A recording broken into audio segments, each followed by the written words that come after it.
Hello. Hey. Hey. Let's see. Trying to. Well, hold on.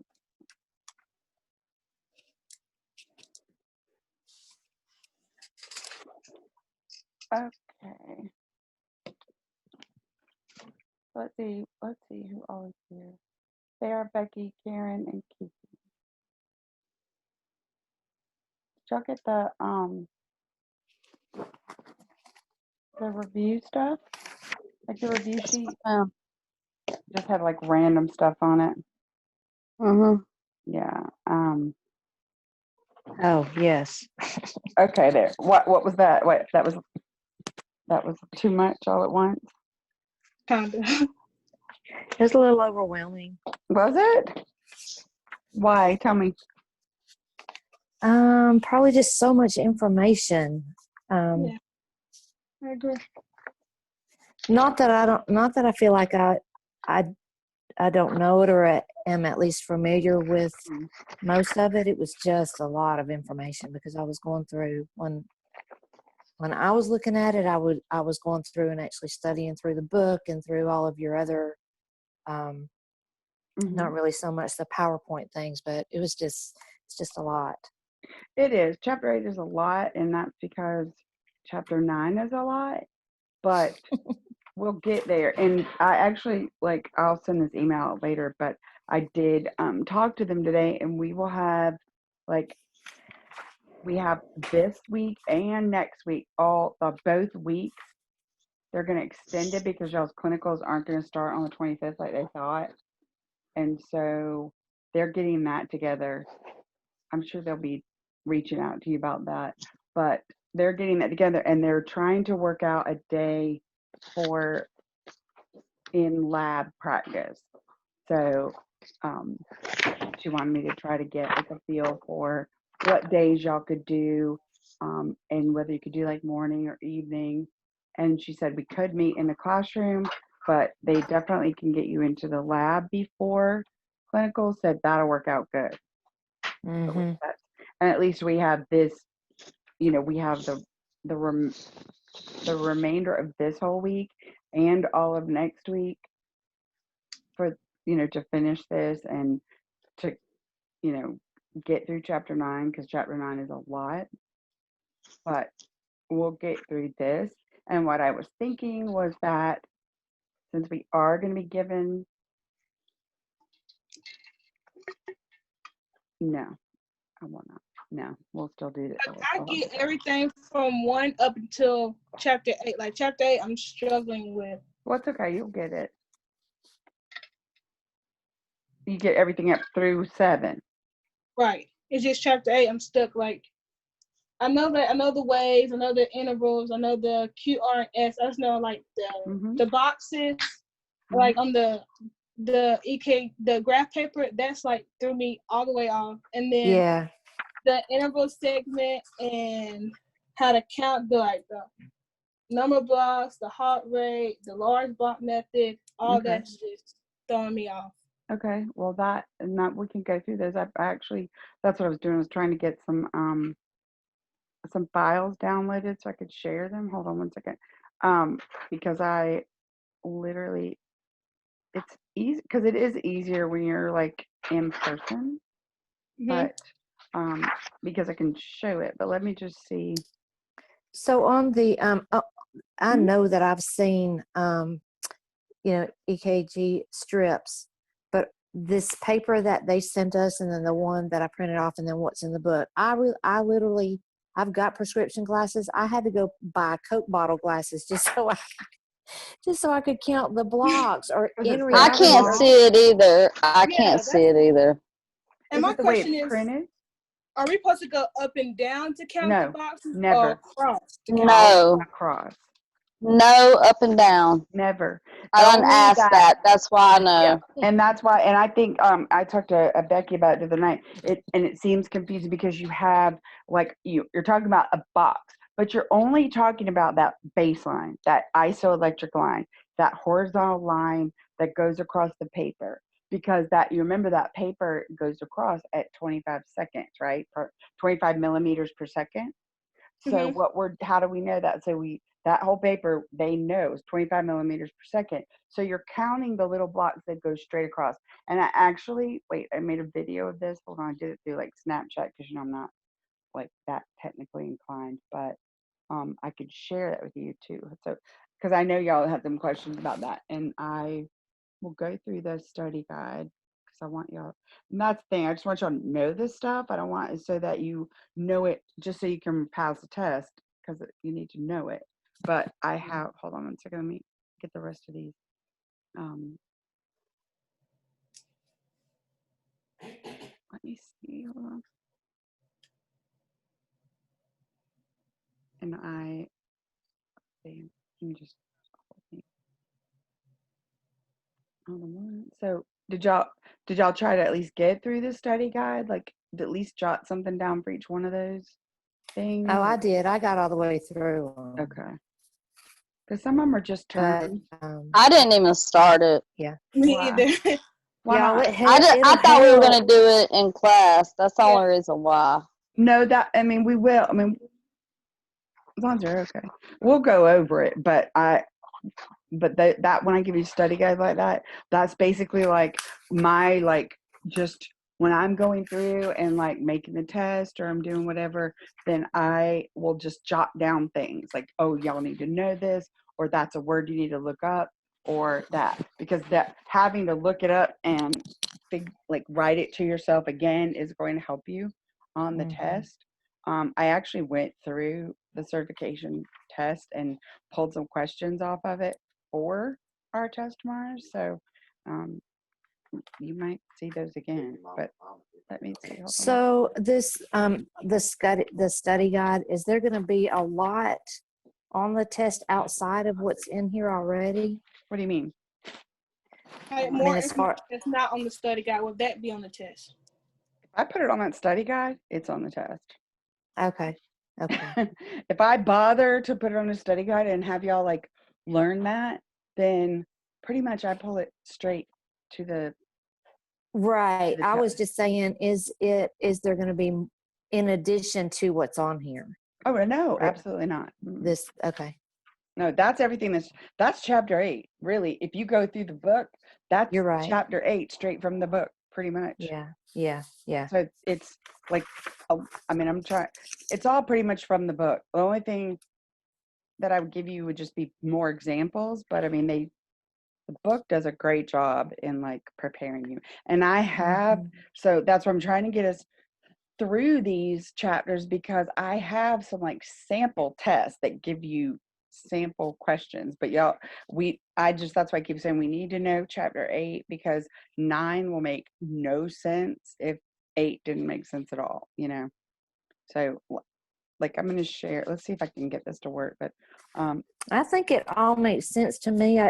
Except, it's just, I too am struggling. And I think it's just because I can't see the blocks good enough. Even with, I downloaded this little magnifier on my phone, and I finally got my calipers in, but my numbers are still way off from what that answer list and was. that's the thing, I was saying on the test, on the certifications, or even on this test, I did it all multiple choice. They're not going to be so close together. Can y'all see my screen where I shared that?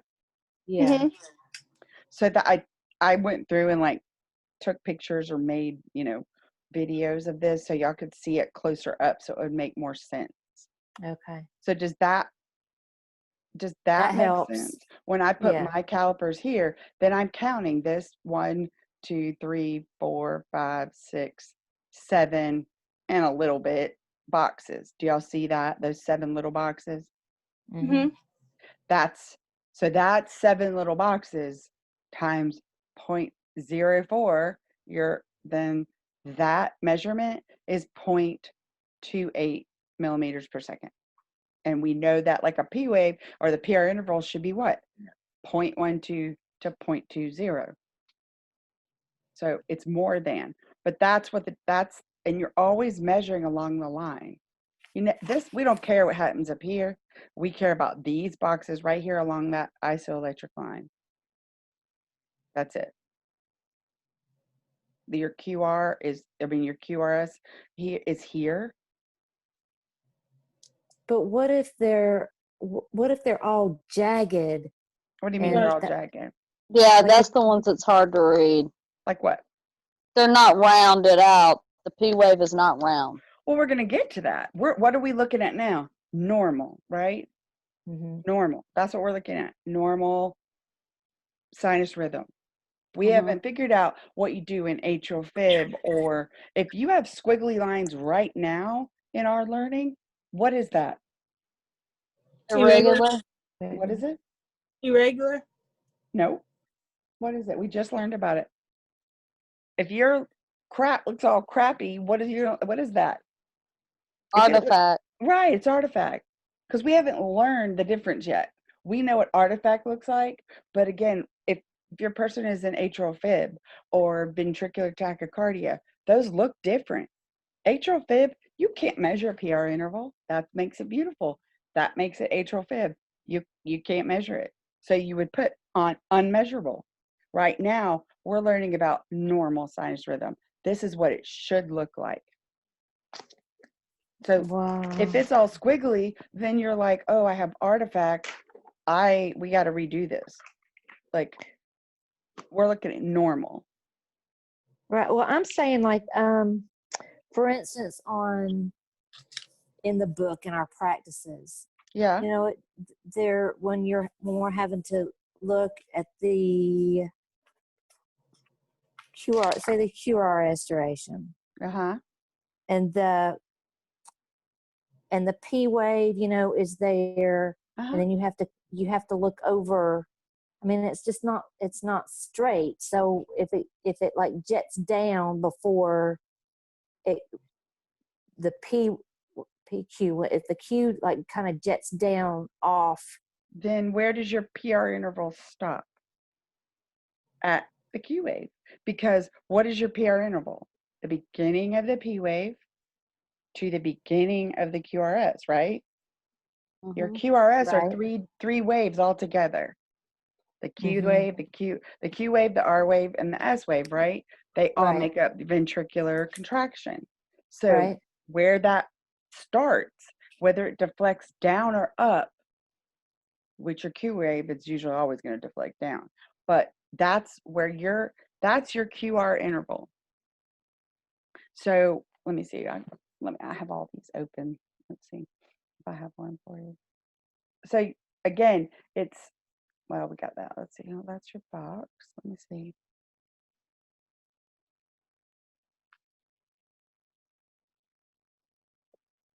Can y'all see? Can y'all see my screen now? Yes. yes, I drew these out. So anyways, you see, of course my drawing's crappy, but here's my R to R. You see my R to R interval?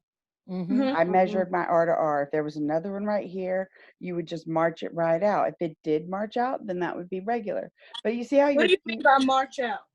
Well, like this, like and I took a Snapchat video, but like, you see how my calipers are this far apart in my R to R? What makes this regular is if my next R to R is the exact, I don't have to change these at all. Gotcha. I don't have to change my calipers. I can just move them over and they're the same width apart. It should march across your graph paper. Okay. Like it should be R to R, R to R. Like if it's not, then you know that. Let me go back here. I think I can probably upload those videos. But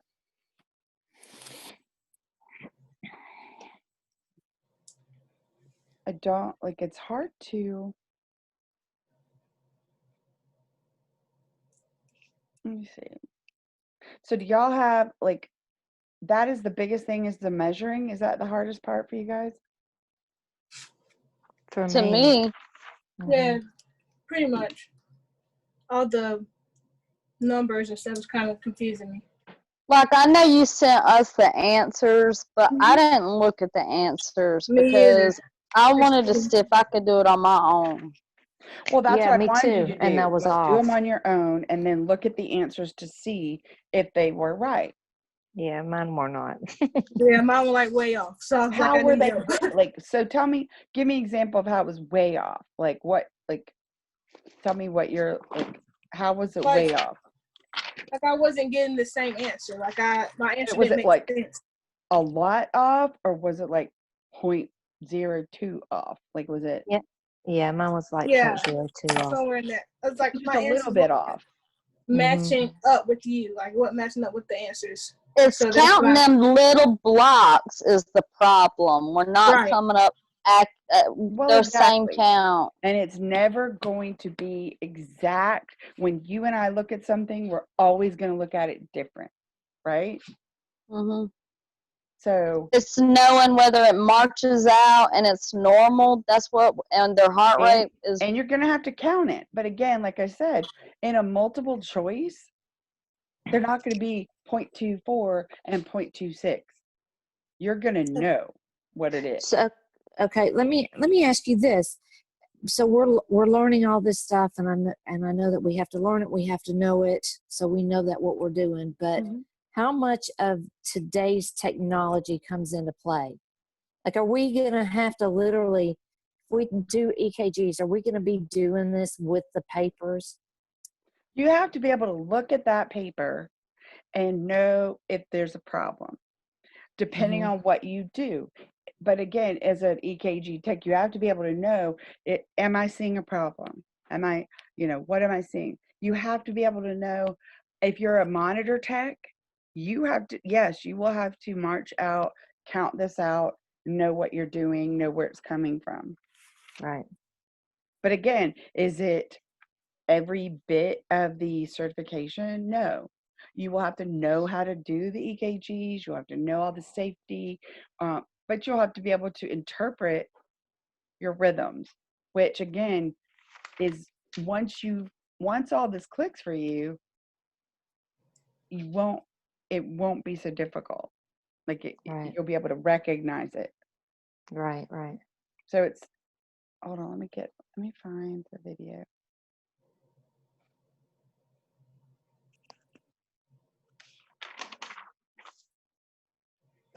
Hold on 1 second. Should find this. The YouTube video that's on the page you call it, it's like somebody named by Mint. I think he's a nurse or something. That kind of cleared it up for me. Like I got an understanding of it, but I'm not comfortable with it. Like I can't like just come out with the answer. If you would have asked me, I can't tell you. Right. And I tried to find some different videos that explained it different ways. So, maybe it would click just because it's easy when you can see it like that. But it's all about like trying to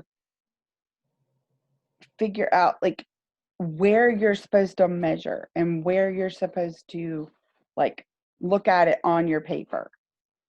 That's the big, like, if you know what you're supposed to be looking for and you're able to label it, you're not going to have as much problem as you think. It's just knowing don't get caught up in the little tiny bit off. Like Karen, tell me one in the book. You got your book with you? Like, tell me one that you got wrong. You don't Oh, I don't know if I got them wrong. I didn't check them. You didn't even look at the answers to know if you got them wrong? No. Well, then how do you know if you got them wrong? You might have had them all right. Like, I highly doubt it. well, I can barely see these blocks. In the My thing was most of mine when I was measuring them, even with the magnifying glass Calibers, and the calipers, yeah, I was still counting the like same. one box. And Yeah, I won every time.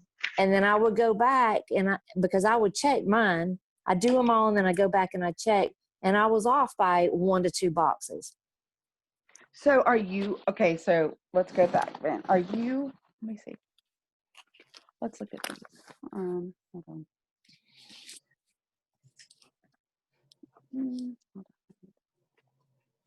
Let me find a good example here. Well, we can go back to this one. So when you're counting your paper, do you know where you're supposed to be counting? That's the first thing. Mhm. So I feel like, like I do. Yeah. okay, so here's your PQR. Like here's your, y'all can see my screen, right? Mhm. Mhm. So if you are putting your caliper at the beginning of the P, right? And Mhm. the Mhm. beginning of the QRS. So where it lifts off the paper and where it starts to dip down here, because there's your QRS. So you will Then count those boxes right under the hump. well, everything in between these two, Mhm. right? So you're counting one box, right? 2, 3, 4, 5, 6, 7. Let's go with that.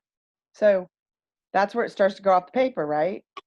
So if you put your caliper here and here, you got 7 boxes. You got this big one that has 5 and then 2 more. So then what is your PR interval? 0.2, 0.28. Right. 0.28. I'm sorry. Exactly. So it's where you, like, there's your PR interval, where your P lifts off the paper and where your Q. Because what is happening here in the heart? Atrial Relaxation. contraction. Contraction. Contraction. It will never be relaxation because look what's happening here. Relaxation should be flat. You see this Okay. ST interval? Your Uh-huh. ST segment is a flat line, right? Is in between two waves. That should be flat. When your heart's at rest, should you have any electrical activity? No. No. No. That's why when you die and you have flat line, there's no activity. It's flat. These waves are indicating that the heart is moving. It is pumping. This is what atrial contraction, and this Mhm. big data here is ventricular Ventricle. contraction. The reason you can see this repolarization of the T is that a heart is it's repolarizing. Here it comes back to baseline and then it's repolarizing. You'll always be able to see depolarization, repolarization. You don't see it here because the P wave, you don't see it, right? Because the QRS takes over. That's big. Think about how big the ventricle is compared to the atrium. Okay, can you count the boxes again? You started at the top of the bed box and went left. Right here. Nope. I'm measuring along this isoelectric line. Uh-huh. So where did my P start? Where did my atrial contraction or my P wave start? Right here, right? Where it lifted off the line. And I measured here, when did it stop and when did it start to become my QRS? Right here. So do you see where the point Kiki, is? don't even go up. I'm not trying to cut you off, but don't go up with the hump. Just go straight across You're the measuring board. just this line from here Yeah, to because here. I was trying to count all the boxes inside the Right, the big box. round. Yeah, No. and that's what messed me up too. So yeah, don't do that. You don't, we're only counting okay, so our speed of the paper is 25, right? How do we know that? Because the paper goes through it, goes horizontally through it, right? Mhm. So if our paper goes horizontally through at 25 millimeters per second, then we have to know that it's going horizontally. So that's the way we're counting. We don't care what happens above all that. We just care about that line from the beginning of your P wave to the beginning of your Q. Does that make sense? Yeah, that makes sense. That makes sense. So like you can take your calipers. Wait, let me see. Can y'all see this screen? Which screen can y'all see? It's the The the grid. full cardiac conduction. There. Can you see this? Where I have my calipers up here? Yep. Mhm. Yeah. So all I did was measure right here, and then I drug them up here because it's easier for me to see how many boxes it is when I take them away from here. So all I did was take my calipers from here, you see, and just drag them straight up. And then look, how many boxes do you see along this line from point to 7. point? That's all you're Yeah, counting 7. from point to point. Do your calipers stay open or do they shut down on you? No, there should be a little screw at the top and it makes them tighter. Yeah, So they you can don't tighten work. them or loosen It them. don't work on mine either. Yeah, sometimes Okay. they're just crap. But again, I did, let me see. Paper. Yeah, paper to me works great sometimes. Mhm. But again, when you see it on the test, you're you're going to have a picture of it. Like, they're not going to now I will Okay. say, when you go to work at a hospital, sometimes you'll have to take a test where you have to measure, but you're going to have someone there. You're going to be able, you'll have calipers that are good. The gist of it is, do you know what you should be measuring is the point. Yeah. Right.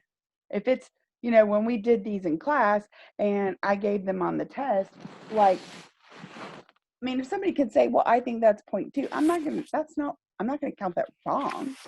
I mean, because you see, I don't know if you can see my screen now, but if it's half a block off, am I going to count for that? No, because you and I both may see it differently. If it's a block or 2 or 3 off, absolutely not. Like, because it really can't be.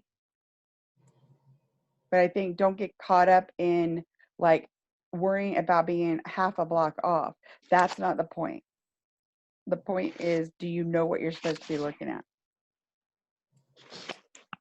Do you have your book? Mm-hmm. Yeah. Okay, so this is sort of what I was asking, because this is one that I got wrong on page 91 with a PR interval. Mm-hmm. See how nice and smooth yours is with the way that you drew it? Mm-hmm. Where are you at? 91? Mm-hmm. Which number? What number? Uh-oh, did you freeze? Did Becky freeze on us? Mhm. So I wonder what number she was talking about. Like, do y'all see what she's talking about? I bet it's Probably one. number Well, 8 or number 9. Might be number 9, and one of the lines look kind of because crazy. it's spiky. Doesn't Yeah. matter. It doesn't matter because you're gonna look at, you see your P wave, how it's tall and pointy right before your QRS. Mhm. There should be 1, right? 1 P to 1 QRS. So you're gonna look at your P wave. Where does it come off the page? You see how you got a baseline there? Everything comes down to the baseline. You have, before your P, you've got a dot there on the baseline. You see that? And then you see it kind of is the same as the QRS. Mhm. Your baseline isn't always going to be pretty.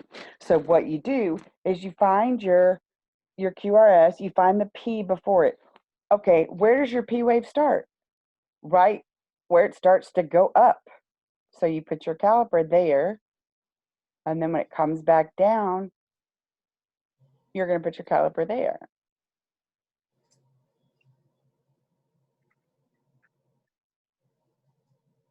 Does that make sense or no? It's hard to explain without me showing it to you live. Like, you're just putting your where it starts to lift off the page. If you know where your P wave is, look where it starts to lift off the page. It doesn't matter if there's something in front of it. What if your heart rate's really fast? Your T and your P might be right next to each other. But you know where your P wave is, right? So where does it start to lift off the page to where your Q starts? And to me, if I measure that, I don't even have my calipers handy, but it looks like it would be 1, 2, 3, 4, 5, 6 boxes. Is that what y'all got? That's what I got. So right. So if it's 6 boxes, so that would be 0.24. Is that normal PR interval? No. No. So you would say your PR interval is 0.24. I have the answers on a file, but does everybody see how we got 6 boxes out of that? Mhm. Mm-hmm.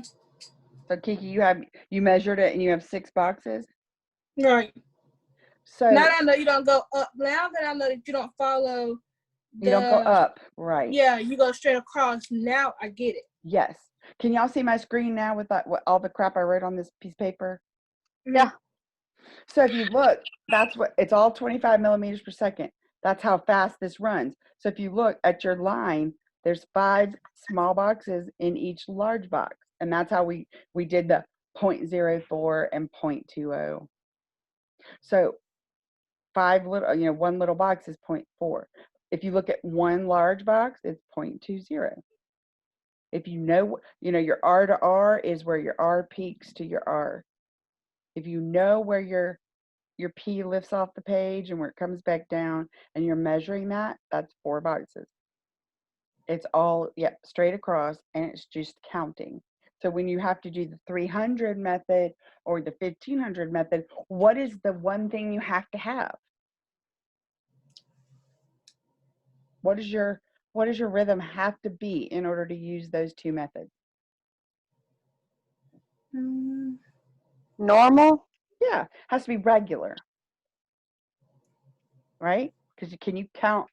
Is that reliable if they're irregular? If there's different amount of boxes between each one? No. No. You can only use those if it's normal. If otherwise, you use a 6-second. You use a 6-second strip to do everything. So then you count the number of QRS complexes, because if you don't have those, well, then there's no use to count heart rate. You're not always going to have a P wave.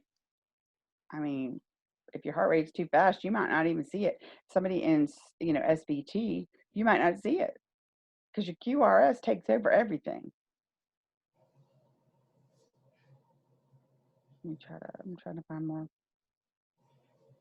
Y'all ask away. This is your time to. And we'll go over the study guide. I'm just like, I'm going to get this real quick.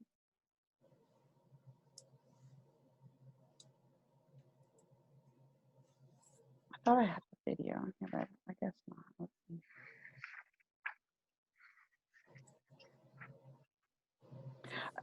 So let me see. Can y'all see this where I have this new one? It's kind of blurry, but you can see it at least. The QRS. Can y'all see where? Yeah. Okay, see where my Q starts to go down? Here, and then my S comes back up. This is your QRS interval. Or your So that's how much we're supposed to be measuring for that? Yeah, but mine's wide. Look how wide mine is. That person has a problem, clearly. And it's not just that I can't draw. But yes, where your because your QRS complex is what? Ventricular contraction, right?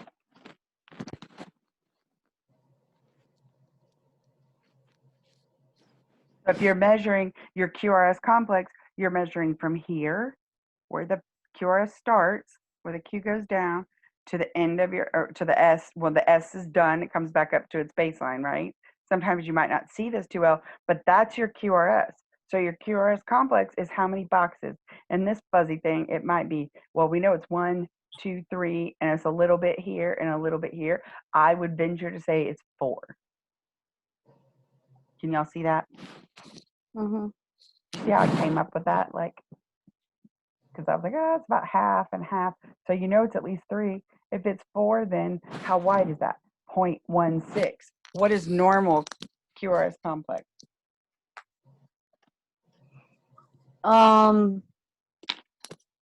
Normal is 1.2 less than? Yes. So is that normal? No. No, of course not. So this is not. It's wide. And we'll learn about that, like why it's wide. But again, you just need to know that's how you measure that. Any other questions about those, like measuring things? So what else y'all got? Questions about measuring that doesn't make sense? I think that's pretty much was it for me, because I was counting. I think that was my problem. I was counting up, like Karen said, not to do that, and just go across where the P wave is at. Right, just your isoelectric line. That's it, and you have to know what that is anyway. So at least you know what that is. So did you watch the video from the other night when we had when we looked at the EKG paper? Because if you look at the whole paper, you'll be able to see that. Hold on, let me pull that up. So here, this is kind of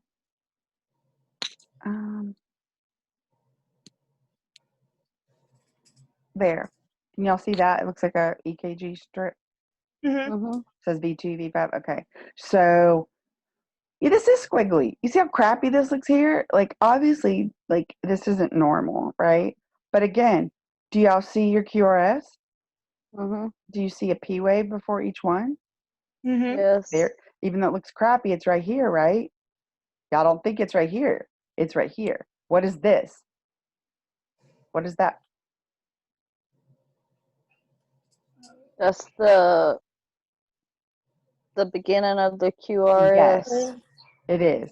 So you have to look. Here is the beginning of it. Just because it looks bad doesn't mean that still. Here's your P wave here. Here is a P wave here. Here it is here. So again, can you measure from the P to the QRS? Yeah, it's about 1.5, right? Then your QRS is Y. Look at that. It's from here to about here. Because you see where this complex starts and then it goes down, there's it, and it comes down, and then look, it tries to come back up. This is all depressed. This is somebody who's having a heart issue. See how it goes down, really down. And again, you have to look at this complex as exactly what's happening here. It's a heartbeat. I mean, you look at this, how it's down, it's inverted. Actually, this is your P wave right here. This P wave is inverted. And then you've got a line, and that's where your QR starts. This person's having a heart block. We'll learn about that. But again, you just need to find your QRS and then look for the P wave. I mean, I always put my eye exactly to, hold on, exactly to my QRS, something I can look at. Look at you see how pretty this one is? You can see it. So this QRS is what? It's pointed, right? Y'all see that? There's your P wave, sorry. P wave here and your P wave here. And then your R to R. That's, so you would measure from where it lifts off the paper. And then you see how it kind of starts to go off the paper right here? Yeah. You would measure to there. Because that's your P wave that's happening. That's your atrial contraction. That's when you would start to measure your QRS from here to here. See where it ends right here? So if I had to say my baseline would be basically here. So if I measure my baseline, look at that, what's happening. You see what's happening here to my ST segment. Is it on the baseline? No. It's doing what? It's depressed, right? Yeah. You have ST depression right here. That means you've had a heart injury because your heart, it doesn't come back to the baseline and recover. You have then your T wave, and it all starts over again. There's your P wave, your QRS, and then look, but see how your baseline should be straight across? Is it? No. And that's an artifact. That's because your ST does not come back to the baseline. So it's knowing these parts. What we're studying right this minute is what it looks like normally. You will know how to recognize ST depression or ST elevation because sometimes it'll go above the line. But right now, what do we want to know? What normal looks like. Normal sinus rhythm.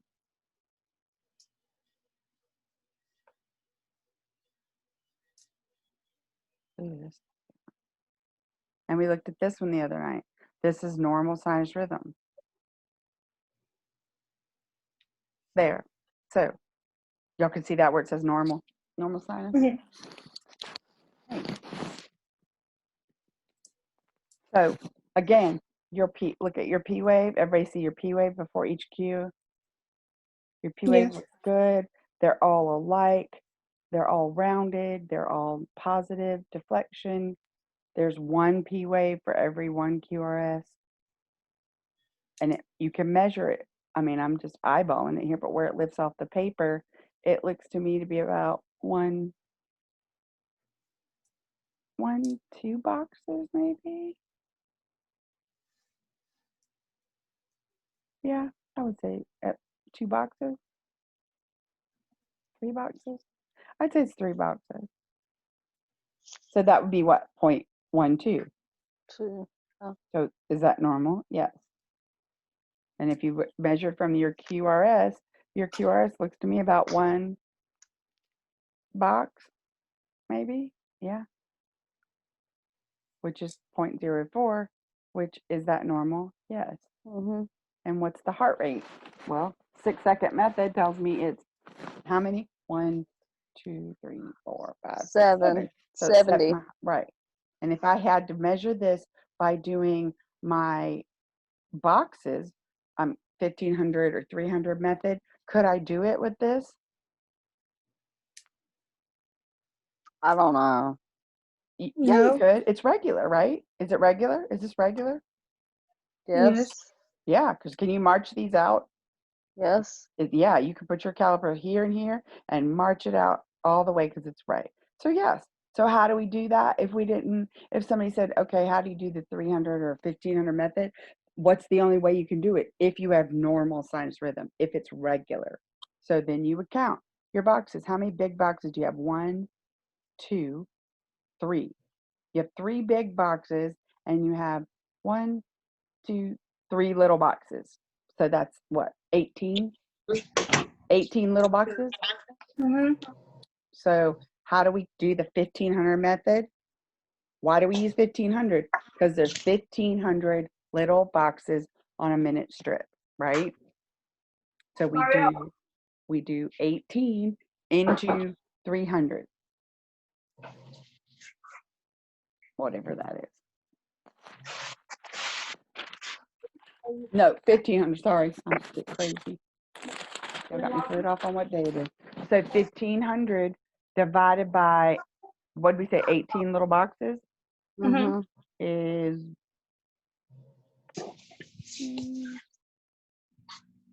let's see, that is 454. No, so it'd be 8. Maybe it's trying to tell me Will we this. have enough time on a test to actually like do the math and stuff? Of course. No? Okay. Yeah, because then you would say, okay, well, I said that was 8 then. So that would be 8 times 8 is what? 8 times 8 is 64. 8 and 6 is 13. So yes, like this says, if you did it that way, it says it's about 80.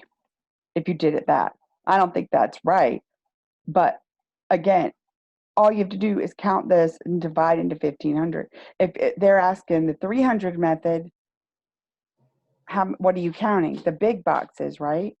Mm-hmm. And why is that? Because there's 300 big boxes on a 60-second strip. So if I'm saying there's 1, 2, 3, and if there's 2 here and 2 here, that, let's just say for adding purposes let's just go 4 big boxes, right? So if there's 4 big boxes, which really, if you have 1 here, I would say, let's just say 4. 1, 2, 3, 4. 4 big boxes. So into 300 is what? 4 to 30 is 7. That's 28. 75. 24. Right. It's 7. Your heart rate's 75. We just said here, if we did it 6-second, it's 1, 2, 3, 4, 5, 6, 7. Well, why can we only say 7? We don't see the rest of it here, do we? No. Right. That's why you would say, oh, well, if by the 300 method or the 1500 method, you're actually getting it down to you're getting a very, very accurate heart rate. So 70 or 75, again, on the test, are your answers going to include 70 and 75? Probably not, No. especially if they're saying, what is the rhythm or what is the heart rate? They will ask specifically use the 1500 method or use the 300 method, well, then you know what to do. The key is knowing what you're supposed to do, knowing what you're supposed to measure. Because it's not like on the test there, you have to do that on the test. But am I putting the answers so close together that it's going to be like one of those, like, oh, it could be this or that? No, it's multiple choice. It's going to be way off. But it's knowing how to calculate it.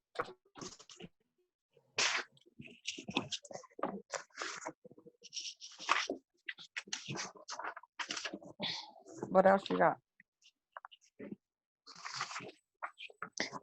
I'm looking. So Sorry, again, my phone's overheating. that's okay. So this, y'all can see the screen where it just says second degree type 1. Yeah. Y'all don't worry about that right now. Just look at this strip. You can eyeball this strip and tell me, is that regular? Mm-mm. No. If I said, what's the heart rate here? What would you tell me? I would say there's 40, but that's not okay. right. Yeah. How do you know it's not right? Yes, it's right, because you count the R's and you multiply by 10. That's right. Because again, do we know anything else? So don't defeat yourself. Actually, you're right. We can't assume. That's right. Don't assume. If I say, what is the heart rate? Well, based on this, that's why as a nurse, I would feel it for 60 seconds. But if you had to read this strip, and you know this is every strip you're going to read is a 6-second strip, right? I mean, you can't, that's just what it is, universal. So if I say, can you use the 1500 block method to calculate heart rate? No. Why not? Because they're never going to be the same. So you can't rely on that. But I can rely on the fact that in this 6 seconds, I see 4 heartbeats. So my only deduction is that that's what it's looking like for the whole minute. And that heart rate is 40. So would that be described as being bradycardia? Yes. Yes. Bradycardia is what? Slow. Less than 60. And tachycardia is what? More faster. Fast. More than 100, right? Mm-hmm. So would we say it is sinus rhythm? No, ma'am. Bradycardia? Rhythm we haven't learned about heart blocks, but just what you know right now, is that a normal sinus rhythm? It's not normal. Right. It's sinus rhythm. Why do we know it's called sinus? Why do we know that? Comes from the SA node. And how do we know that? Along this line, what do you see that tells you that? A full conduction. Nope. Absolutely. How do you know this starts in the atrium? How do you know this is generated by the SA node? Because you got a P wave. Exactly. You have a P wave. They may not look alike. They may not measure alike. Look, here's a P wave by itself. Is there a beat here? No. But that's a P wave. So is our heart rate being generated in the atrium? Yes. Yes. How do we know that? Presence of P wave. What is a P wave? A P wave is atrial contraction. We know that it should, quote, start in the SA node. So how do you know that other one is a P wave out there by itself and it's not a U? Because a U wave will be large and it'll be depressed or it'll be way big. That you don't see any U waves here, right? Look at how good your P waves look pretty alike, do they not? Yeah. And then after each T wave, your T's, I'm sorry. After each T wave, you've got a P. Here's your T wave. Here's your P. Here's your T wave. Here's your P. Uh-oh. Guess what happened? It didn't fire.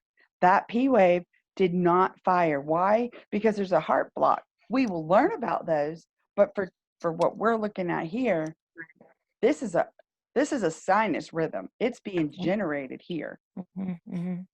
It's being generated by the P wave. But look what's happening. Can you measure your PR interval? So if I asked you, okay, first step is what? Your heart rate. So we determined that was 40, right? Now we Mhm. look at what, your P waves? No, does it march out? Oh, that's right. Is it regular or irregular? It does It's not march irregular. out. So it's irregular. So we're going to say in your 5 steps, we're going to say the heart rate is 40. It's irregular. Then what do we look at? P waves. The P So we waves. look Mhm. like, okay, can we describe our P wave? Our P waves, are they alike? No, No. So they are like irregular. are different. They're irregular. They are not look, this one's more kind of rounded and normal. This one is peaked. Look at this one. This one's sharp. So they're irregular, but they're How do you know which one to measure? well, you're gonna in The this best case, one, no ma'am. right? Nope. In No, this with case, the you're gonna measure all of them. Because I know by looking at this is a heart block. This is where you would measure your PR interval from here to here. And look what happens. Your PR interval goes from here to here. It got longer. And then what happens here? Your PR interval goes from here and it drops a beat. And then we go back to here. I know that this is a type 1 heartbeat because it literally will march out here. It gets wider and wider until it drops a beat. And then it goes, I bet you this one and this one measure the same because it's a Yeah. pattern. And you'll when we learn about heart blocks, don't let yourself get confused. On this, for what we're studying right now, we're just saying this is irregular and it's 40. And if I have to measure my PR interval, well, I'm gonna by God write on my paper that it is this many, and it is this many, and then it is no many, and then it is this many. So right now, all we're looking at is PR interval.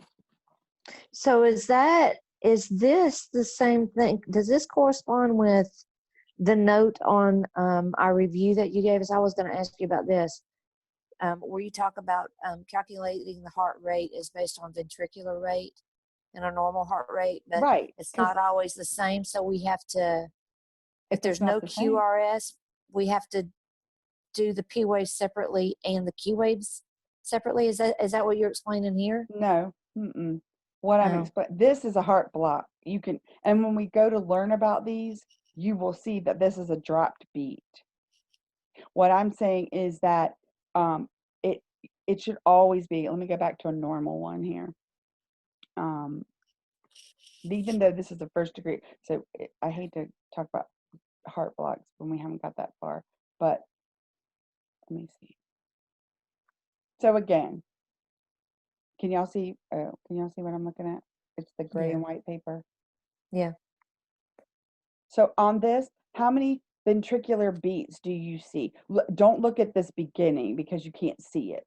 So if you only look at these, how many do y'all see? 4. 5.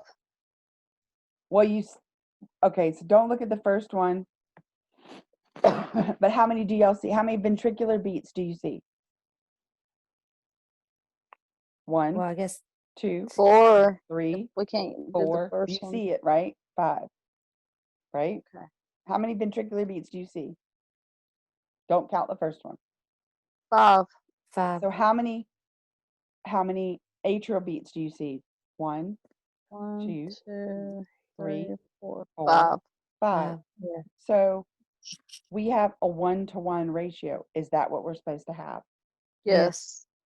When we get on to something that's abnormal, like atrial flutter, meaning your atrium is beating faster than your ventricles, you may have a 3-to-1. You may see 3 P waves and 1 QRS.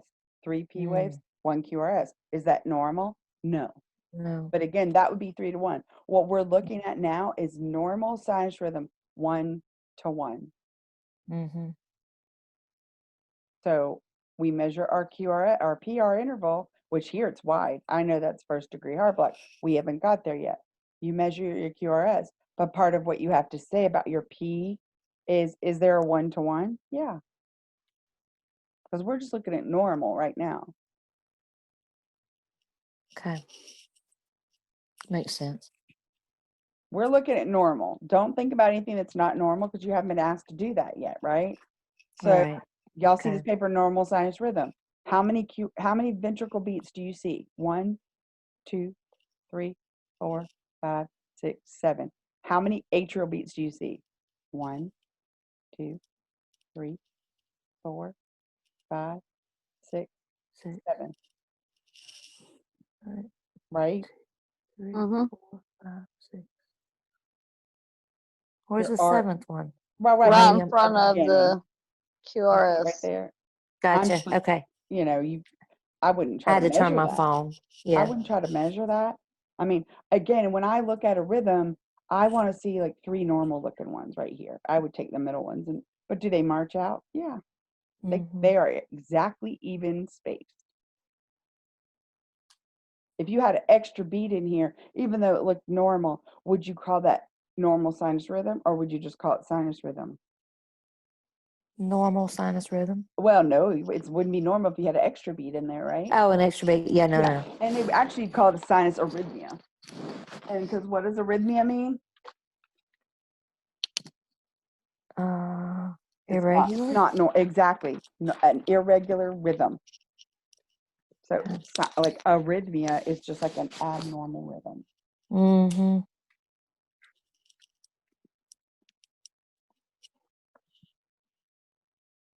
What else y'all got about measuring this stuff? Just know this chart or this your PR interval. You see where your P lives off, and then when your Q starts, and then where your QRS complex is, where your ST segment. This is a pretty one. You're not always going to see them like that, but you know, like what those sections are. Are they going to be this pretty on the test? I can do Absolutely not. that. Because they're never going to be this pretty. But again, they're not going to be. Let me just see if I can pull up part of this exam, not y'all's exam, but the other one. The actual. I have some sample like certification like strip. Let me see.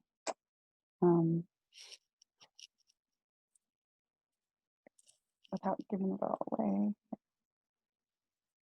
what they're going to look like.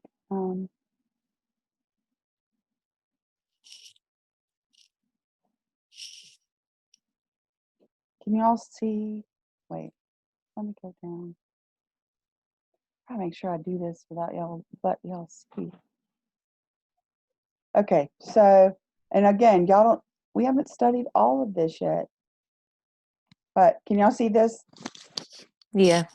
Now, the rhythm shown in this tracing is known as, so look at it, don't make a guess first. So ask yourself the 5 things. What is the heart rate that you guys can see? 50. Let me pull this over so I can see the same thing as y'all. So is everybody in agreement with that? Yes. Kiki? You in agreement with Yes. that? Okay. So that's 5. We're seeing 5, right? So 50. Mm-hmm. All right. So we're going to write that down. Is it regular? Mm. Do these Yes. march out? You could hold a piece of paper or your pen up to this and measure, and they pretty much march out, right? Mm-hmm. It looks like it. Yeah. Now, anytime you have a rate that's going to be slower or faster, it may be a little off because is that going to be totally normal? No. So we're going to say it's regular, okay? And then what are we going to ask now? What the PR interval or the P looks like? Right. So Yeah. does everybody see your P? Here's one, here's one, Barely. here's one, right? Barely, but you see it, right? Yeah. So Yeah. where does this rhythm generate? Where's it come And from? atrium. Right. Generates from the SA node in the atrium, right? Because they all pretty much look alike. That way you know it comes from the SA node, right? Right.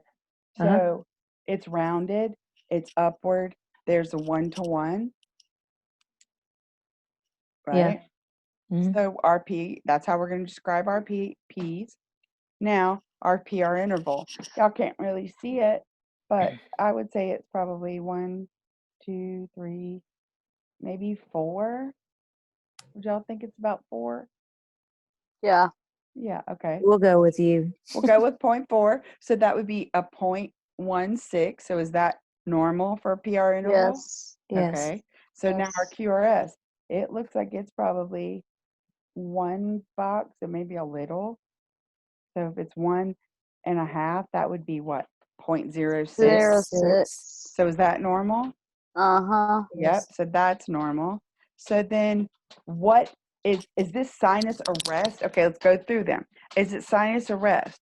Well, No. y'all haven't studied that yet, but sinus arrest means you're going along here, beat, beat, beat, and then all of a sudden, no beat, and then picks right back up, beat, beat, beat. That means it's generated in the sinus, right? It's generated in the atrium, but it arrests, it stops for just a beat.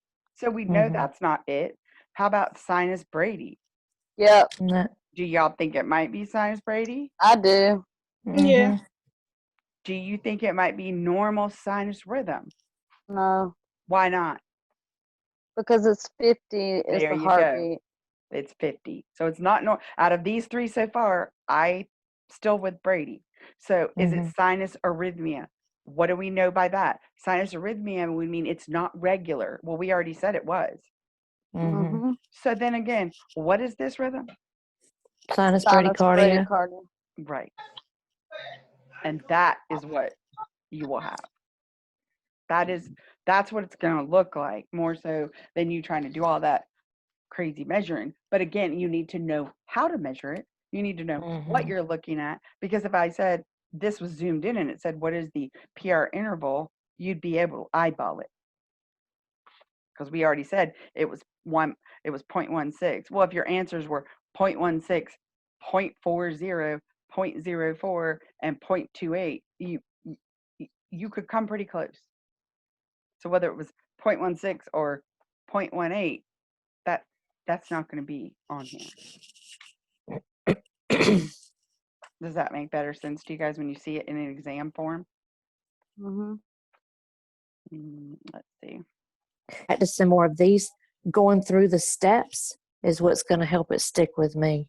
You have to ask yourself the steps, because as we move forward to the abnormal ones, Mhm. then you're going to have to ask yourself these steps, because that's how you're going to figure out what it is. Right. Right? So again, what would be the best method for calculating the rate shown in the strip above? What y'all think? Is it the small block? First of all, ask yourself the questions. Is this regular? No. Why No. not? Because look at here. Mm. You have a beat here that throws things off, right? Because it's going Right. along pretty nice right here. And then, uh-oh, this thing decided to fire too quick. So that was a Right. premature atrial contraction, because you do still have the P wave. But again, it threw it off, because look how normal it looks from here to here to here. Mhm. If this little booger right here wouldn't have decided to fire too quick, then it would have been regular. But can you say this is regular? No. So what is No. the only way you can measure or calculate this strip? It's a 6-second See. method. 6-second method, because you can't do it with those other three. Mhm. So knowing that you can't use anything but 6-second for an irregular rhythm, I can look at that and tell you it's not regular. Can y'all see that? Yeah, I think a lot of it is just training your mind to know what to look for. The six steps we went through. Do Again, what? if you just go through those 6 steps. Number 1, what is the rate on this strip? 1, 2. Look, these are 3-second blocks. 70. No, but you see you see this mark right here? Oh yeah. On a normal strip, sometimes you'll see these. That's great, because that's telling you from there to there is 3 seconds, right? From here to here is 3 seconds.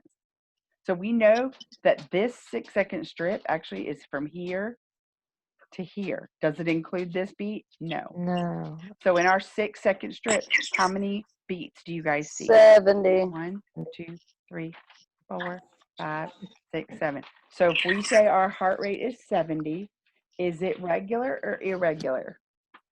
Regular. Yeah. It is.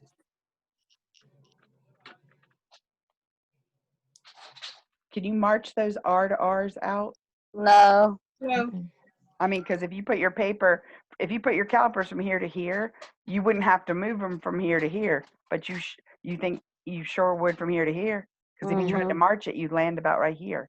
Mm-hmm. So is that regular? No. No. Not march out across paper. Absolutely not. So that's irregular. What do our P's look like? Look at the P wave here. They're pathetic. Look at here. Look at here. They're deflected downward, Negative, yeah. but they're still rounded a little bit. But does that look the same? No, that one's up. So you're going to say they're irregular.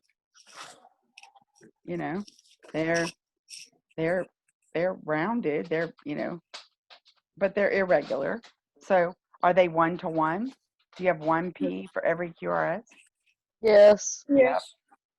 So you're going to say that they're irregular, they're 1-to-1. Now, your PR interval, how are you going to measure that? Well, you're just going to have to pick one and measure from here to here. Because I bet you along this line, they're pretty much the same until you get to this irregular beat. Yeah, that's what I was going to ask you. When you get to the regular beat, that's going to change, right? But you never look at that. When you're measuring your PRs, only pick the normal looking beats. This one is normal. This one is normal. This one is normal. Is this one? No. First of all, it fired too fast.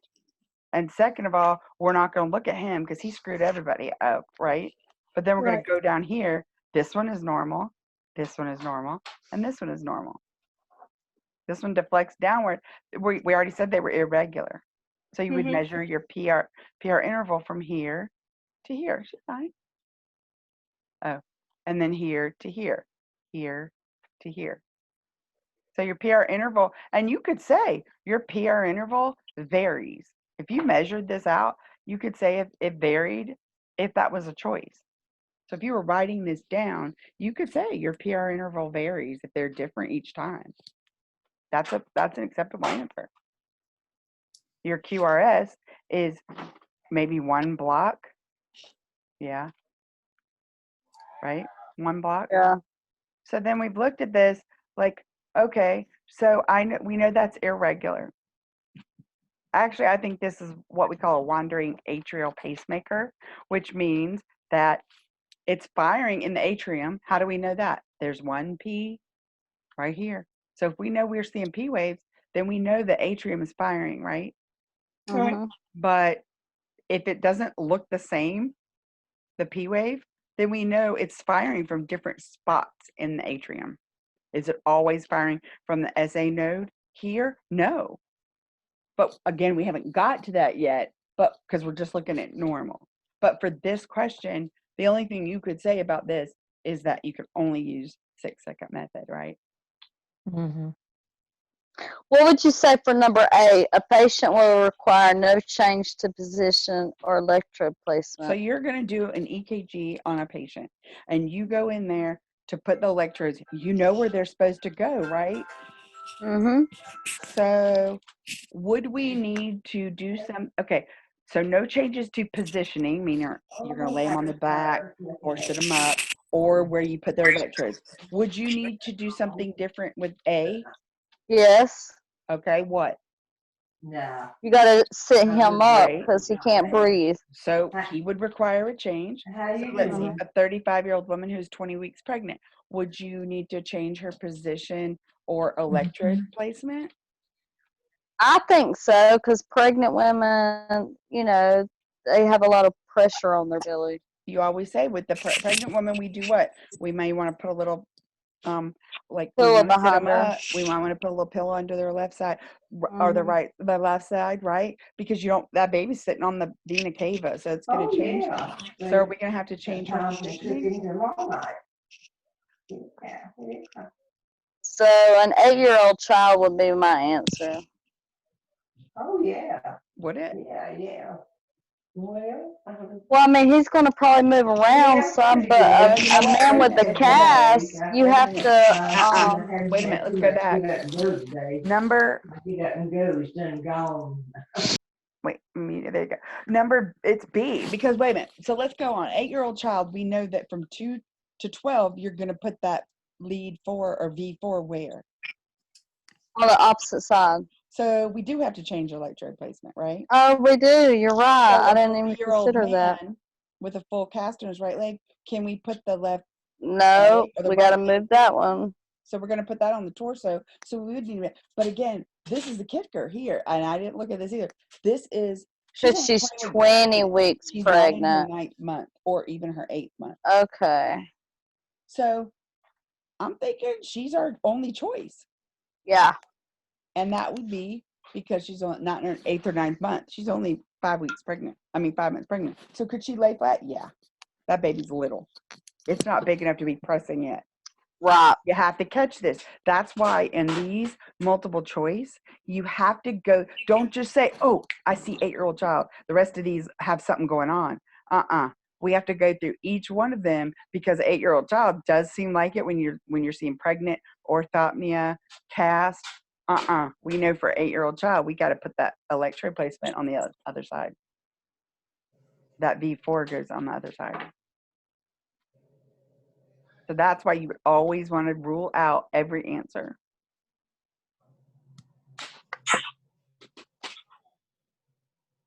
That makes sense. Mm-hmm. Let me just look to see what else is in here.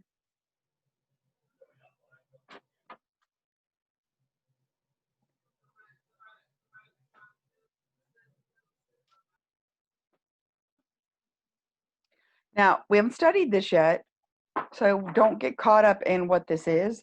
But do you see your QRS waves here? Mm-hmm. Are they regular? No. Okay, so that's an irregular rhythm. But look at your P waves. Do you see your P waves here? Like 1, 2, 3 P waves, and then there's jacked up come on. But then you see 1, 2, 3 that look alike. 1, 2, 3. You see that Yes. pattern? That is Mm-hmm. a 3 to 1 P to R. You've got 3 P waves for every R wave. And we'll know that later on when we study this. This is atrial flutter because we know the atrium is firing. We got P waves, but they're fluttering. So they're kind of beating at their own regular pattern. They're just beating faster than the ventricles. So you have a 3 to 1. This flutter is the easiest rhythm, the abnormal rhythm to recognize because look how pretty that, when you just first eyeball that, it looks like a sawtooth. It looks like, a fence. You know what I mean? You see and a lot of times they'll just be like that. But we'll study those when we get down to that. That's just letting you know this again. What is the heart rate in the strip above? So you see how far apart these are? So we know in our 6-second strip, we got 1, 2, 3, 4, 5, 6, right? Because you can't really count this one. I guess you could, but I would say that would be 6, would it not? 1, 2, 3, 4, 5, 6. That 3-second, that line falls right there. So I would say 1, 2, 3, 4, 5, 6. But again, how could we, is this regular? Is this strip regular? Mm-hmm.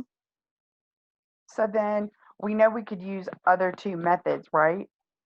So if I was unsure, that's when I would use that. So if I go from here to here, that's 1 big box, and there's 2, and there's 3. That's 3 big boxes, and then 4 little ones. Are y'all in agreement with that? Mm-hmm. So how many little boxes is that? 19? 19. So 19 into what? 1,500? Is that what the strip is? Well, no. Remember, how do we get our heart rate using the 1,500 method? We divided the boxes. Using the 1,500 method, which boxes are we counting? The little or the big? Both. No, using the We're counting 1500. the big boxes and then however many little boxes. But in the 1500 method, what number of boxes, which boxes are we using? The large box. Nope. How many little boxes are there in a minute strip? I don't know. Is there 300 or 1500? 1500. 1500. Right. So if we're counting the little boxes, then we're going to say, to figure out this guy's heart rate, we're going to say, okay, we have 15 in a minute. So I need to know I have 19 in between R to R. Do I not? Right. Mm-hmm. And I have 19 here. So this is regular. I have 19 here. Right? So are we all in agreement? Because what are we doing? We're measuring R to R. 19 little boxes. What's 19 into 1500? 78.9. 78.9. 79. So what do y'all think the answer is here? A. A. Could it be B? No. C? No. D? No. Because this is regular. I just counted those little boxes. Let's do it with the big box way. All right. So if I said there was, let's find one that's falling on the big box. It's harder to do. So here's 1, 2, 3. So it's not quite 5, right? No. But if it was 5 boxes, I would say if there's 5 large boxes,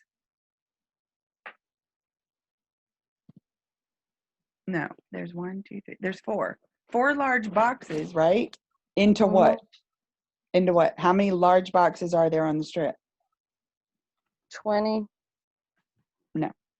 On our minute strip, is it 300 or 1500? 15 on our big strip. We just said that was small boxes. So then it would be 300 300, right? Because we have 4 large for our boxes. large boxes. Okay, I yeah. got you. Yeah. So 4 into 300 is what? What's 300 divided by 4? It's 7. 12. 75? Let's see.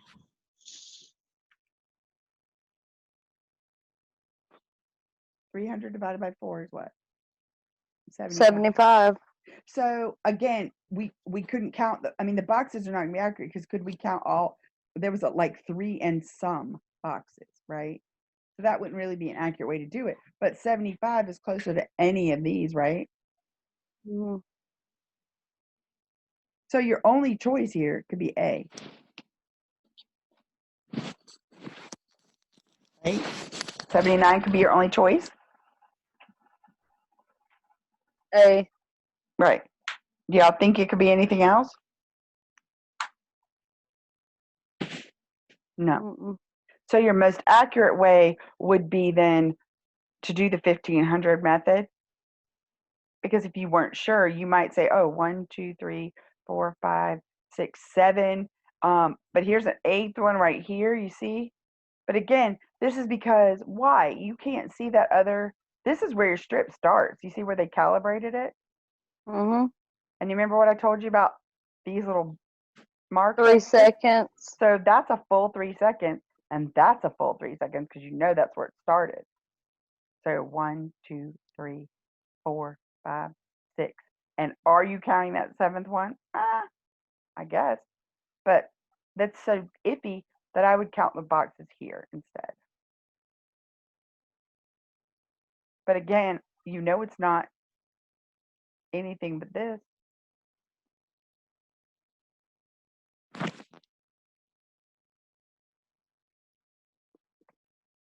Does that make better sense or no? No, I get it. What kind of artifact is that? Looks like electrical interference. So which of those is most likely to correct the artifact? Securing the electrodes on the patient's skin, asking the patient to place his palms under his buttock, plugging the EKG machine into a grounded outlet away from other electrical equipment, or moving the limb leads closer to the patient's torso? C. C.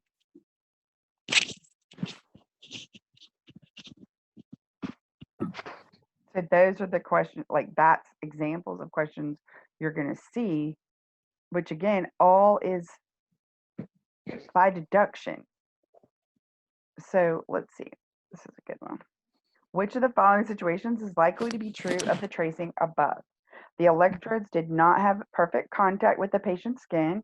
Could that be true? Yeah. Yeah. So the patient had a cellular phone in his pocket. Could that be true? Yes. No. Is it electrical? Oh, you mean looking at No. the strip? Yeah. Which of the following Okay. situations is No. likely to be true? So no. The room was illuminated with fluorescent lights. No. No. Mm-mm. The patient was experiencing a seizure. Do we see somatic Mm-mm. tremor? No, we So don't. the only one this could be is A. Mm-hmm. Because what is that? We're looking Wondering at. baseline. That's right.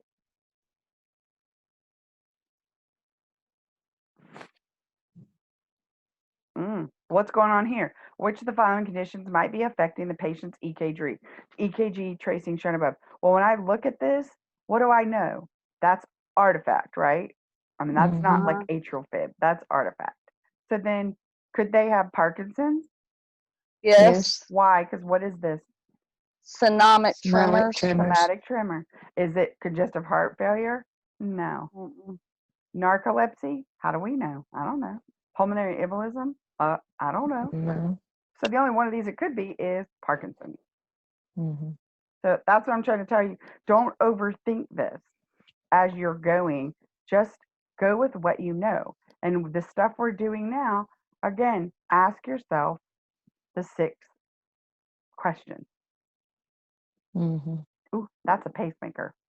That's somebody who has an internal pacemaker, and we'll learn about that. But their pacemaker is firing, which is causing the beat. That's what a pacemaker spike looks like. Wow. So we'll get to that. But again, let's see. So is this like your final exam or like the This is a certification? practice certification exam that Oh, I have wow. downloaded. So Wow.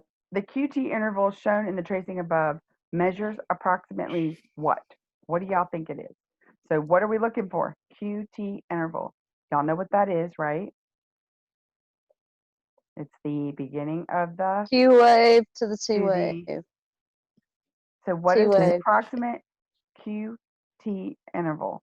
So somebody gonna have to count these little boxes. So I would say what? What do y'all think? This from here to here.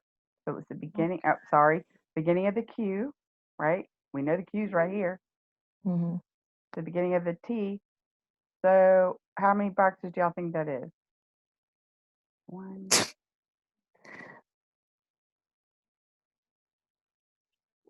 I'm gonna say 10 or 1. Oh, sorry, Q. QT interval. It's the end of your T. Sorry. End of your T wave, right? QT interval is the beginning of your Q to the end of your T. So count them out. The little boxes. 1. Shit, 1, 2, so 3, 1, 4, 2, 3, 4, 5, 6, 7, 8, 9. I would say it's about 9. yeah, 9 or Good job. 10. So if you go 9 or 10, so how many is each box? 404. 0.04 times 9 is what? 0.36 times 10 is 0.40. So which one of these is your answer? B. B. 0.36. Because the others aren't on here. So Mm-hmm. 0.40 is not on here. So that's a perfect example of if you said anything else, you weren't measuring correctly. It's not a matter of was that half a block off. So it's again knowing this, your QT interval. If you didn't know what that was, you would not be able to measure it.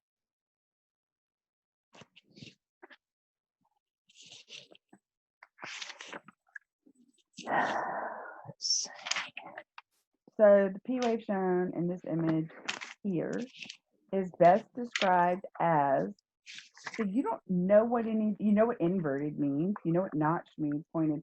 Biphasic just means it looks different. But if you didn't know anything else, how this pointed, what are y'all saying that is?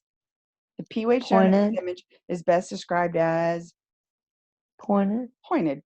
So that's D. Mm. So when I'm describing them, I'm going to say, well, they're irregular. That one's pointed. That one's kind of pointed. This one's, look at this one's kind of notched. They're not alike. These are different, which means tell me they're coming from different places in the atrium. We still know it's coming from the atrium. Why?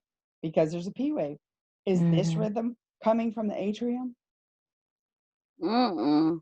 Do you see a P wave? Mm-mm. That's all Unless I they're all see. P waves. No, these are all junctional. This is all coming from the ventricle. See how wide that is? There's no P wave. This is actually this strip, and we haven't learned that yet. But again, this is originating in the junctional tissue. Why do I know that? There are absolutely no P waves. Do I need to be concerned about this patient? Yeah, that is a ventricular. That's a ventricular problem. That's this is a ventricular problem because look at all your ventricles, how normal that is, how they look so regular. Your ventricles, it's VTAC. That is ventricular tachycardia. It's fast, it's wide, it's coming from the ventricles. It's absolutely no P wave that you can make out, right? Right. Again, we'll learn that. But again, we need to know, do I see a P wave? I see one here. I see one here. I see one here. Do we know what's going on here? Y'all don't, because you don't know. We haven't learned that yet. I don't want you to get caught up in that. I just want you to be able to recognize, look at here. This is what it's telling you. Do y'all see the P waves here? Mm-hmm. Mm. You see how many do you see? 1, 2, 3, 4? Or do you, well, I guess you could say it's 3, baby. 1, 2, 3. 3, and then this starts your P wave. 1, 2, 3, like 1, 2, 3. You see them perfect. It looks like a fence. It looks like perfect waves, a sawtooth. It shows a pattern of 3-to-1 conduction. That's all you can say. Is this a cardiac conduction beat? Yes. But what's happening? Your atrium is beating 3 times for every 1 ventricle beat. Mm-hmm. Again, we will learn that. But again, it's getting you to see this P wave. Yeah, they're occurring, but they're occurring faster than the. So your heart rate, you wouldn't have a 1-to-1 anymore. You'd have a 3-to-1. Would I need to? Could I say that this is heart rate is 40? No, because our ventricular rate is 1, 2, 3, 4, basically 4, 5. But could I say no? Because our atrial rate is 3-to-1, so it's 15, beats for every 5, right? Again, I just want y'all to recognize P waves, QRS, and what you're looking for and looking at.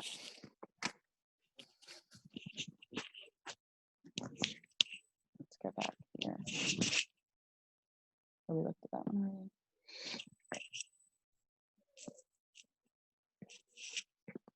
So, okay, well, here's one. Let's see. Which of the following waves on EKG tracing relate to the electrical activity in the atria? P wave. The what? P wave. Everybody agree with that? Yeah. Yeah, that's all it can be. It's not an R wave. We know where that comes from. It's not a Q wave. We know when that occurs, right? We know when the T wave occurs.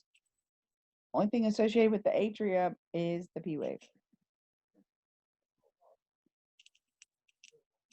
And the R and the Q are the ventricles. Yeah, remember how your QRS, Makes that upside down B. Yeah. it's your QRS complex is the ventricles beating, and then your T is repolarization of the ventricles. Why don't you see repolarization of the atrium? Why don't we see it? Yeah, Because it's caught up where? Depolarized. Oh, it's behind the ventricles. Yeah, I mean, it's the ventricles are beating so strong that it gets caught up in that complex. So you don't really ever see repolarization Right. like you do the T wave. Because you have to remember, your ventricles are huge, they're powerful, they're pumping all that blood out. You're going to see a big ventricle response, and you're going to see its repolarization. The P wave is just what's starting it all, but you're not going to see its repolarization because by the time it repolarizes, the ventricles have basically taken over.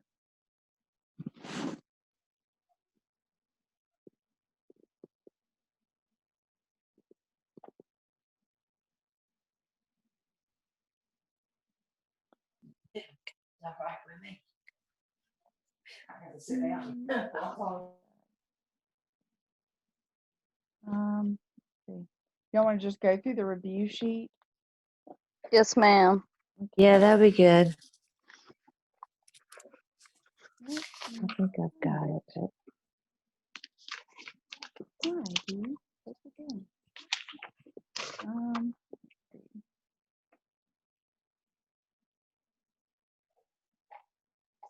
Nope, that's not it.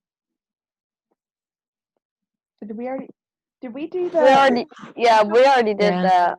And we did that the other day, right? Okay. I didn't Yeah. find my- oh, Lord have mercy. Find mine.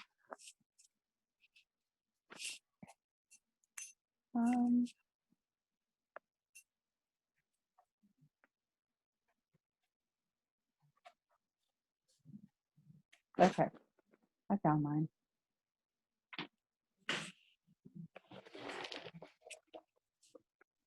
So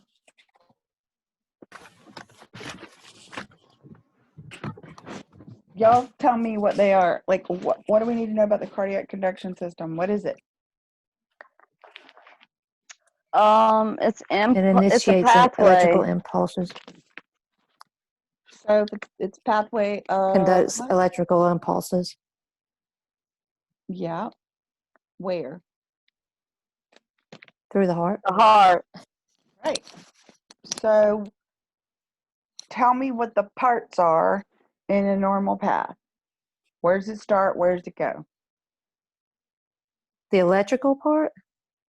It The starts in the cardiac conduction atrium. system. It's all the electrical is what we're talking about right now. So where's the normal cardiac conduction system start? The SA node and the atrium. Where though? The SA SA node. node Okay. And then it goes where? to the AV node. To the Junction, the branches, Bundle of go back. His. It goes to the bundle of His. Bundle of His. bundle of His, Then to the then branches. branches, Bundle then the branches. Then to the Purkinje. Fibers. Goes to Yeah. which bundle branches? Left and right. You have to be able to label that. Yeah. Right? Because you're supplying the Yeah. heart, the left and the right. Mm-hmm. Know the Oh. intrinsic rate of each one? The SA node is 60 to 100. AV node is 40 to 60.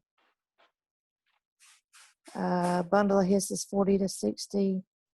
And the Purkinje fibers is 20 to 40. Right. So that's all normal, right? Mm-hmm. Uh-huh. Be able to label the parts and the corresponding action. What is happening mechanically when the SA node fires?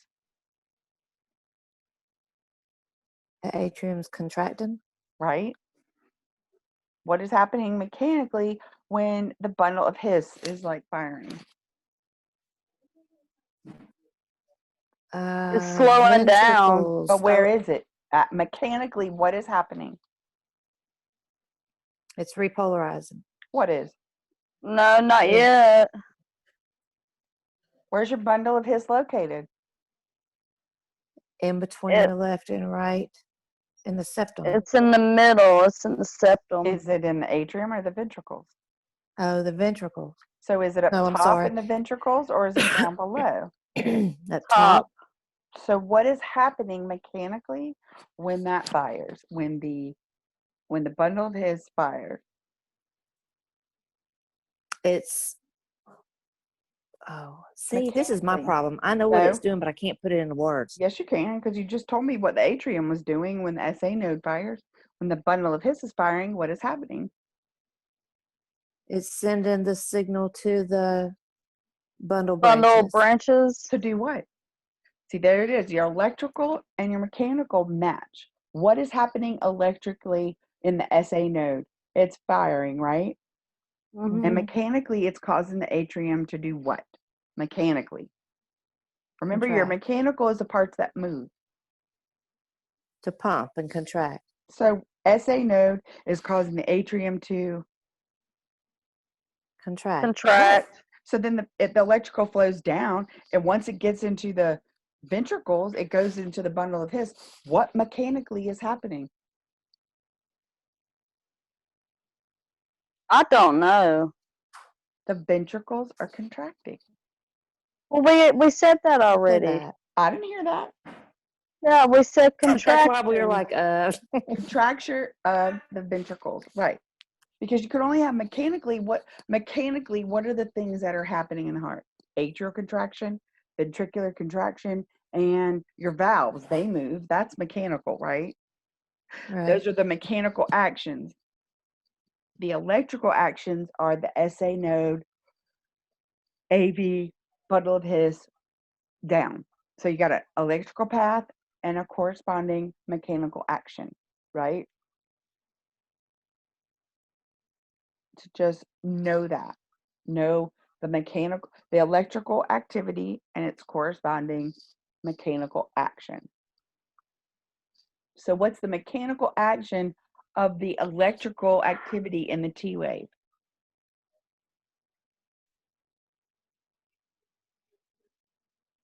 What is your T wave? It's you're repolarizing, you're Right. relaxing. Of the what? From the Purkinje fibers. No, the T wave is repolarization of the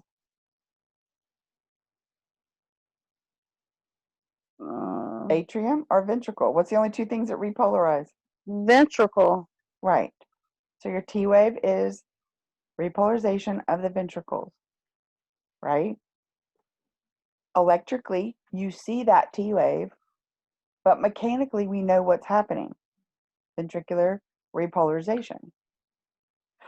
So electrically, we see QRS wave, right? That complex QRS, we see that. What's happening mechanically?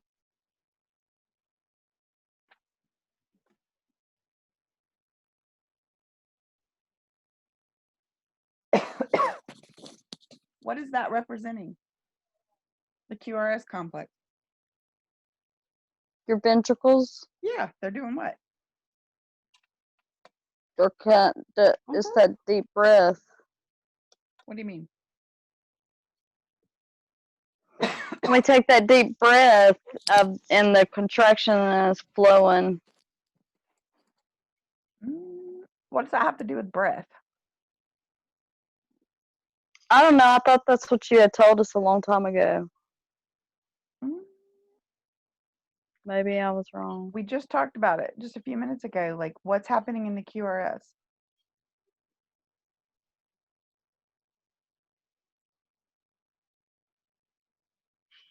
Wait a minute. Let's go back there. Hold on. Y'all see this? Mm-hmm. Do y'all see the QRS complex? How many do you see? I see two. Okay. So this is electrical activity, right? This is what you're measuring. This is what your leads are measuring. Electrical activity. That's the only thing that can be given off the signal, right? But it corresponds to what's happening. So if you see two QRS complex, what is happening here in this QRS complex? In your heart, what's happening?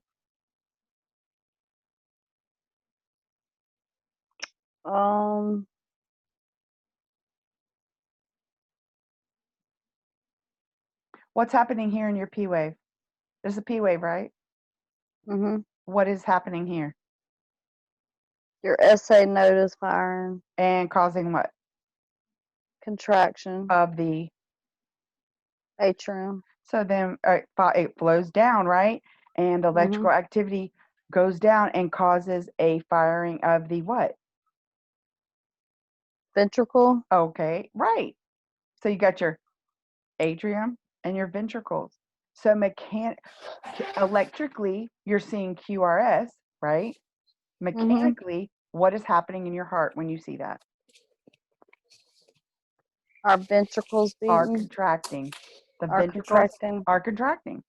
And here your T wave is, they're relaxing, they're repolarizing, they're getting ready to do it all over again. They're going to the spa right here. Atrial contraction, ventricular contraction. Electrical activity is your P wave. Electrical activity is your QRS. You remember we're picking up electrical activity on the EKG, but it's corresponding to tell us something. It's telling us the atrial contracting, the ventricles are contracting. Atrium are contracting, ventricles are contracting. So again, when we go back to our study guide, electrical activity prompts what? A mechanical action. So the electrical activity of the P wave prompted atrial contraction. Electrical activity of the QRS prompted ventricular contraction.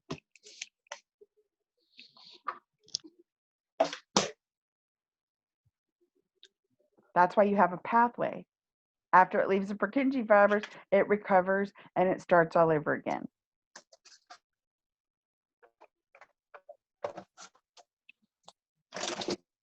Does that make better sense? So if you go and think about your pathway, you go from your SA node to your AV node, right? They're both where? Where are they both located? The atrium. Okay.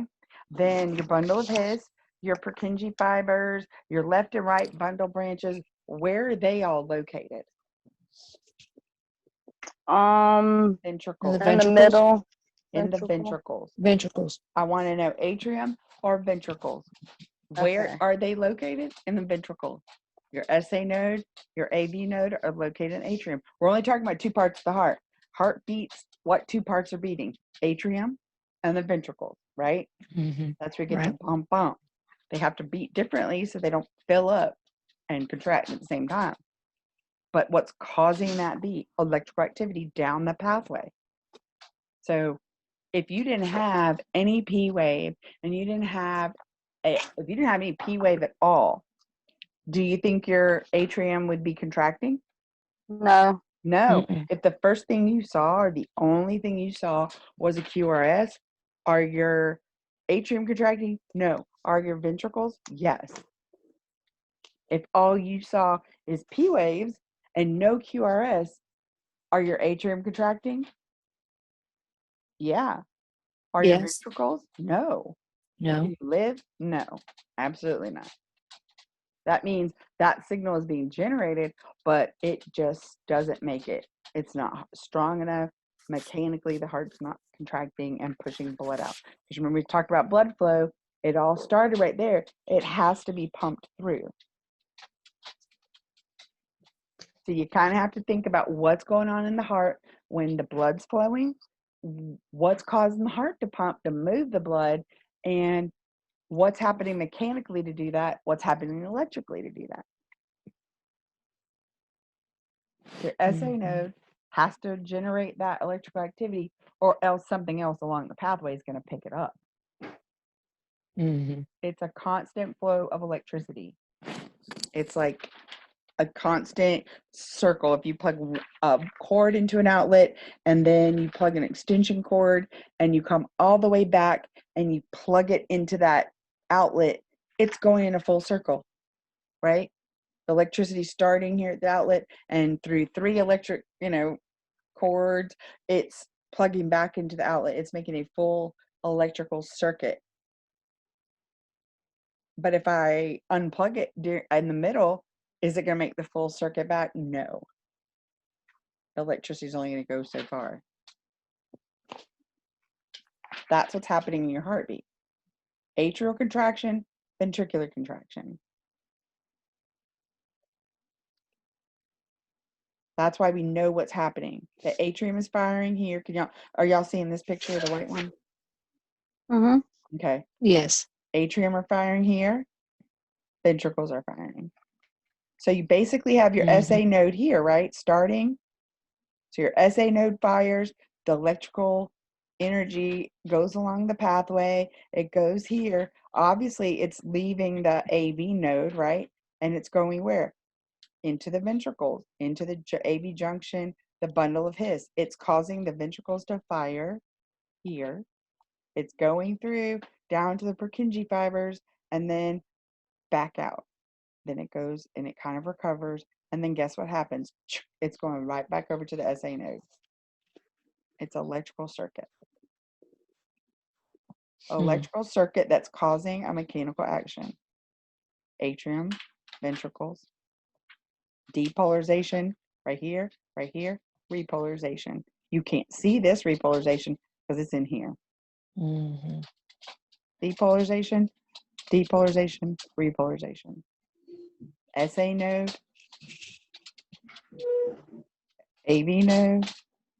Here's bundle of His. Here's it goes down, Purkinje fibers. Guess what? Repolarization.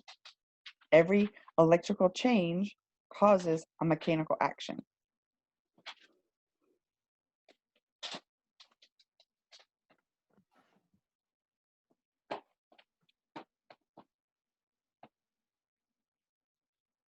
So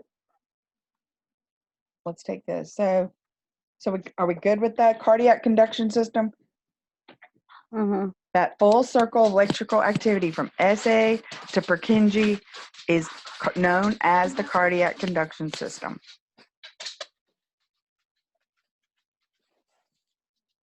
Any questions about that? Mm-mm. What is the job of the AV node? Remember we talked about that.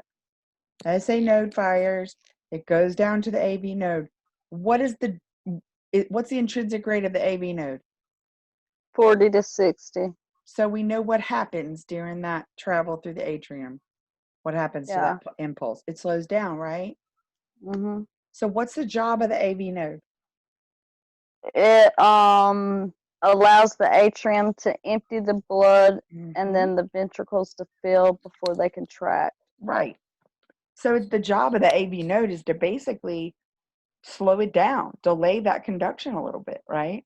We want to give it time. The blood's got to flow. If it contracted at the same time, would you be perfusing? No.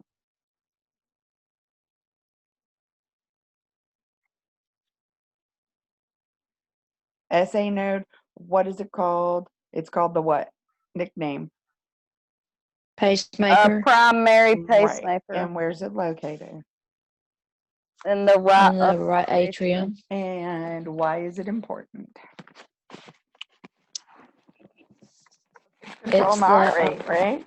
Yeah, it's the beginning of your cardiac conduction system. Right? Yeah. So how about parasympathetic and sympathetic? Are they both involved in contraction? Yes. Why is that? Your heart rate is, the SA node is 60 to 100. But remember what happens with your sympathetic nervous system when you see something you're afraid? What does it do? It increases. Right. So is your cardiac conduction system working right when it increases? Of course. Mm-hmm. But this made it go up. It needs to come back down. That's where your, parasympathetic kicks in and brings it back down. AV node, where is it located? We just talked about that. Bottom It's of in the the atrium. bottom of the atrium. Right. And what happens to the impulse? It's It delayed. slows down. It decreases by a tenth to allow the blood to, so it doesn't back up. It can, both sides. I wouldn't get caught up in the fact that it decreases by a tenth. We don't care really about that. Not that I don't care that you said that, because that's good to know, but really know the intrinsic rate. Which is 40 to 60. So what is happening there? It slows down. Okay. It delays it. And why is it important? Bundle of His. It divides what? left and right. And what does it do? Oh, we just talked about this. Bundle of His is the same thing. It's conducting that electrical activity along the pathway, right? Right, So and it's making going sure it's to, going to the right place. well, right, that bundle of His is actually catching, it's like the AV node. It's getting that conduction. It's like the plug. It's getting the electricity and it's sending it out to the right and left bundle branches, Mm-hmm. right? You're just Right. thinking about the pathway, how the electricity flows from top to bottom. Right. Bundle of His, what does it do? It divides the right and left. And upon final division, it forms the Purkinje fibers. Purkinje Bundle fiber. branches. No. Upon final division. So the final thing the that electricity Purkinje goes, fibers. Purkinje, and what's its intrinsic rate? 20 to 40. Right. So what happens if the SA node fails? Are you going to die? No. Why? The AV node. Right. Somewhere else is going to Kicks pick up the in. signal. Mm-hmm. Or even somewhere in your atrium. There's the electricity is flowing through there. The node's sitting there to try to help control the rate, but somewhere else can pick up the electrical activity because it becomes irritated and it sends the electricity down. So if the SA node fails, well, somewhere else along the pathway will pick up the electrical activity. You hope, right? Right. Chewing in y'all's ear. What happens when a part of the conduction system is irritated? We just talked about that. So what We have happens? misfires. Right, exactly.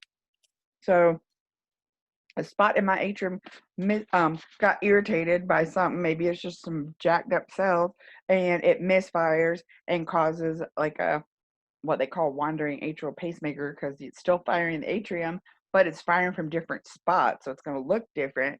But I know it's still firing. What do they do about that? I mean, unless it's causing you to have symptoms, nothing. If you have symptoms, then they'll go in and like ablate it. They'll zap that area so it stopped doing that. Mm. So EKG machine records voltage, which is a difference in what? What's voltage? We talked about Electrical charge. charges, right? It's created by what and what? What are the two main things that happen in that electrical charge? Positive and negative. Well, what is that actually happening? Signals. Depolarization and repolarization. Okay. Dang it. What are we looking at on that EKG? Depolarization, repolarization. The EKG makes it possible to determine potential problems because it's picking up electrical activity, which prompts mechanical activity. So if we see the electrical activity and its corresponding mechanical activity, but it doesn't look normal, we can tell there's a problem. Because when you do an EKG, are you looking at mechanical parts of the heart? No, you'd have to go inside or do an ultrasound. This is all the electrical activity of the heart. Your heart is giving off electrical signals. What's the isoelectric line? The baseline. What is waves? What are they described as? The upward and downward movement. Deflection. Mm-hmm. Yeah. Upward or downward from the isoelectric line, right? Mm-hmm. So then between two waves where activity returns to the baseline is called what? A segment. Where it returns to the baseline, right? A wave and a segment together is called what? Interval. Yep. Everybody understand this? Mm-hmm. Yeah, it took me a minute, but yeah. Yeah. What's a segment? What's an interval? What's a complex? What's a complex? Like the QRS complex. What is that? It's several waves together, is it not? Yeah. Yeah, because you got your Q, your R, and your S. So I think of it as kind of like your bundle of His, your bundle branches, and then your little Purkinje fibers, right? You got three waves all together because it's big. It's got to kind of go down. So you're going to see that's why you see that big complex. Those are three waves put together. So what is morphology? Remember what that is? What are the two things that we say? So if I say, what is the morphology of the P wave? What are you going to describe? It's what? Shape and direction. And direction. Exactly. Morphology of the T wave. What does it look like? What's its shape? And is it positive, negative? Does it deflect upward, downward? Electrical system that's functioning normally. The pattern is called what? Normal sinus rhythm. Exactly. Lead 2, identifying basic features. So what are we saying? Normal EKG, we are looking at lead what?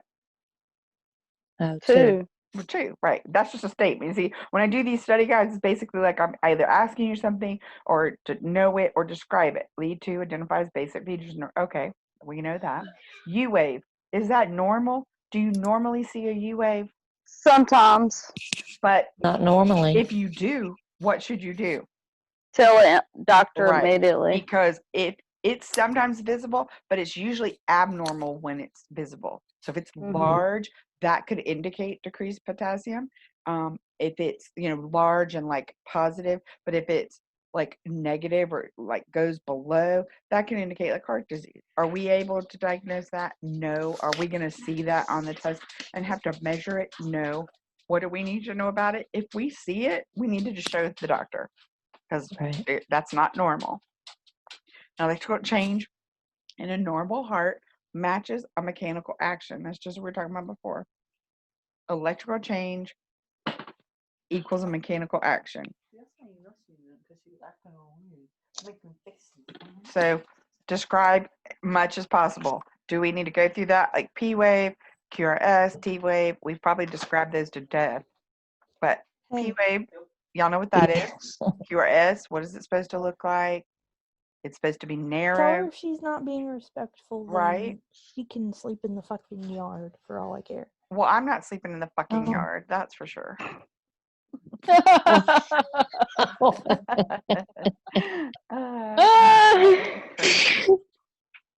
I would tell mine the same thing. Go sleep in the fucking yard. So anyway, so we know P, Q, R, S, D wave, right? We know how to describe those, right? Yes. Dog, you can sleep in the yard too. When you say describe them, like I put down like atrial contraction starts in the SA node. That's not what you're asking. You can tell me everything you know about that P wave. I mean, am I going to ask that It on the should be test? round. Should I put Okay. that? You could, yes. Tell me everything you know. You already told me it's atrial. It represents atrial contraction. It starts that in a normal heart rate. It should start in the SA node. A P wave on my EKG should look like what? Because really, a P wave is representing mechanically what's happening. But a P wave should be positive deflection. It should be rounded. How many should there be? 1 to every 1 to 1. S. Right. Just know everything. What mechanically and electrically what's happening and what does it look like? So you just told me right there. QRS is the same thing. Mechanically, what's happening? The ventricles are Contracting. right, big, huge, powerful. And then what does it look like? It's a series of waves together. It should be narrow, right? We already said it should be what? Less than 0.12, right? Because we measure it. It should be narrow. If it's wide, we know there's a problem. We haven't got to that yet. But in a normal sinus rhythm, what should it look like? It should be narrow. T wave. What do we know about it? What's happening mechanically? It's repolarization. Repolarization, right? So electrically, they're repolarizing. Mechanically, they're resting. They're getting ready to do it again. T wave should be rounded. It should be upright. It should be you got a ST segment, and then you have it. It should be present. That's what you know about it. So EKG shows the amount of time associated with. So if your EKG is showing me and that this paper is going 25 millimeters per second, then my PR interval should be what? My PR interval should be what? What amount of time should it be? 0.20. Between 0. Oh, Right. 0. Wait a minute. Yeah, you're right. PR interval should be what? What amount of time? Between 0.12 0.12 to 0.20.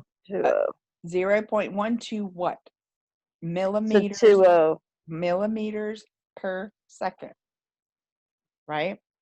There's one little box. 0.12 millimeters per second. per second. 'Cause that's what you're measuring, right? It's all in time, but those little boxes are 1 millimeter boxes, right? So your PR interval should be 0.12 millimeters per second to Mm-hmm. 0.20 millimeters per second. Mm-hmm. So then your QRS interval should be what? Less than Less than 0.12 millimeters per second. MPS. Right. So it should be slow. I mean, it should be quick, right? It should be narrow. It should be fast. If it's wide, that's bad. So your R to R interval, what amount of time is that? Well, we don't know, right? Because everybody's going to be different. But do you know how to measure your R to R? Do you know what your R to R interval is? It's from what? From one complex to the next. Right. One R, because you know your R is the top of that complex, to the next. That's your R to R interval. There's not a less than or greater than or a range, because what? They're going to be different. If it's regular, if it's irregular, they're all going to be different. But just know how to measure it. ST segment is what? Is what's happening in the ST segment is the what? That's from the end of the QRS complex to the T wave. To the beginning of the T wave, right? It's where that returns to the line, right? Right. So we want it to be what? Do we want it to be under or above? No. We want it to sit on that line. So what time would we put down? Do we that? Know? We don't, do we? Everyone is different. But what do we need to know about it? It must return to the baseline. Must return to baseline. Yeah. Your ST segment, the time that your ventricles are like getting ready, done firing and getting ready to repolarize, it should return to the baseline, because what is normal? Everything returns to the baseline, right? We're talking about normal sinus rhythm. So what do you need to know about ST segment? It returns to the baseline. It doesn't go above it. It doesn't go below it. And that would indicate an abnormality. So can we measure ST segment in time? Yeah. It could be 5 boxes. It could be 0.20 millimeters per second. Like that. Could we measure it? Yes. Are you asked to? But what do we need to know about that? It's return to the baseline. Because you're going to have to look at that later on and say, wow, this man might be having a heart attack because it's like elevated. You ever heard of somebody have a STEMI? Like that's what they call a heart attack. If you come in and they say, oh, she's having a STEMI, that is an S. What it stands for is ST elevation MI. On your EKG, what they're seeing is a STEMI. They're seeing ST elevation in a heart attack. You're having a heart attack because it's represented by ST elevation. So is it going to be on the baseline? No. It's going to be above. So if you do EKG on somebody and their ST is elevated, it's not back on that baseline, it's above it, the period of time between the S and the T, are you going to do something? Yeah. You're going to get that paper and you're going to go to immediately, well, first you're going to assess your patient, right? Are you okay? Are you have chest pain? Are you alive and breathing? Like, you are going to call the nurse, you're going to call the doctor, you're going to call somebody in there to look at this patient. Maybe they already know it. Maybe patients in the ER and they already know it. But again, would that be normal? No. But right now, we're not looking at that. Y'all haven't learned about that yet. But when we go over that, you'll already know. ST segment needs to be where? On the baseline. So you want to watch for and note changes in anything. Is your P abnormal? If your P is abnormal, that sounds funny. But if your P wave is abnormal, where are your problems? Atrium. If your QRS complex is abnormal, where are your ventricle? Right. So interval measurement. Do you know how to measure the interval? It's the beginning of one wave to the beginning of the next. Do you know how to measure segment? It's the end of the wave to the beginning of the next, right? Do you know how to Yes. measure the QT interval? Well, if you know how to measure interval, then this would tell me that this is the beginning of the, right? Q wave. Actually, this is to the end of the T wave. So again, do you need to know what the standard is for QT interval? No. What you need to know is it's going to vary. It should be 0.36 to 0.44. You don't need to know that. But if it's longer or shorter, if you have a really long QT interval, meaning from your Q to your T, is it really wide? Yeah, you want to let somebody know that. Is if it's really short, what is that telling us? Your heart is not getting to rest. There's no ST segment, right? Your heart's not getting to regenerate. It's not going to the spa. It's working constantly. That, just know that's your QT interval. Are you gonna have to be able to measure that? No. Small block, large block, they represent time. How much time does a small block represent? Wait, say that again. How much time does a small block represent? 0.04 seconds. No, 0.04 millimeters per second. Meters per So what are we second. counting? Your small blocks, right? Yeah. Block is 1 millimeter. But how much time is that? So 1 millimeter is 0.04 millimeters per second. Per second. Because your speed is going at what? 25 millimeters per 25. second. Right. So a large block then represents what amount of time? 0.20 millimeters per second. Per second. Right. So if we're counting heart rate and we're using the small block method, we're going to take the amount of small blocks between the R and R in a regular rate, and we're going to divide them into what? 1,500. And why is that? Because there's 1,500 blocks in the strip. In a minute, right? 1 minute in a minute strip. Because we're calculating beats per minute, really, essentially. So Okay. if we're using the large block method, we're going to count those big, large blocks. That's How many? And we're going to divide them into 300. Because there's 300 large blocks in a minute strip, right? Right. So everybody understands that 300, 1,500. I mean, it has to be 1,500. Has to correspond with your little blocks because my God, there's so many of those little ones. Right. There's 1,500. I get it. Okay. Everybody else got that one? Karen? Mm-hmm. Okay. 1 millimeter block is 1 by 1 by 1, but we are only concerned with that horizontal axis left to right, which represents 0.04, and that should say millimeters per second. Mm-hmm. I'm adding it in right now. Okay.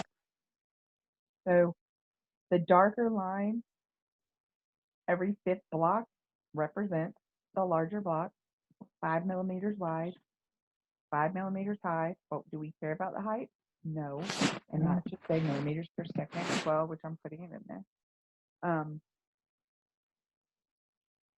EKG tracing is what? What is it? That's all it is. Series of complexes, right? Mm-hmm. Determine that we're going to look at and determine rhythm. Right. Are rhythm and rate the same thing? No. No.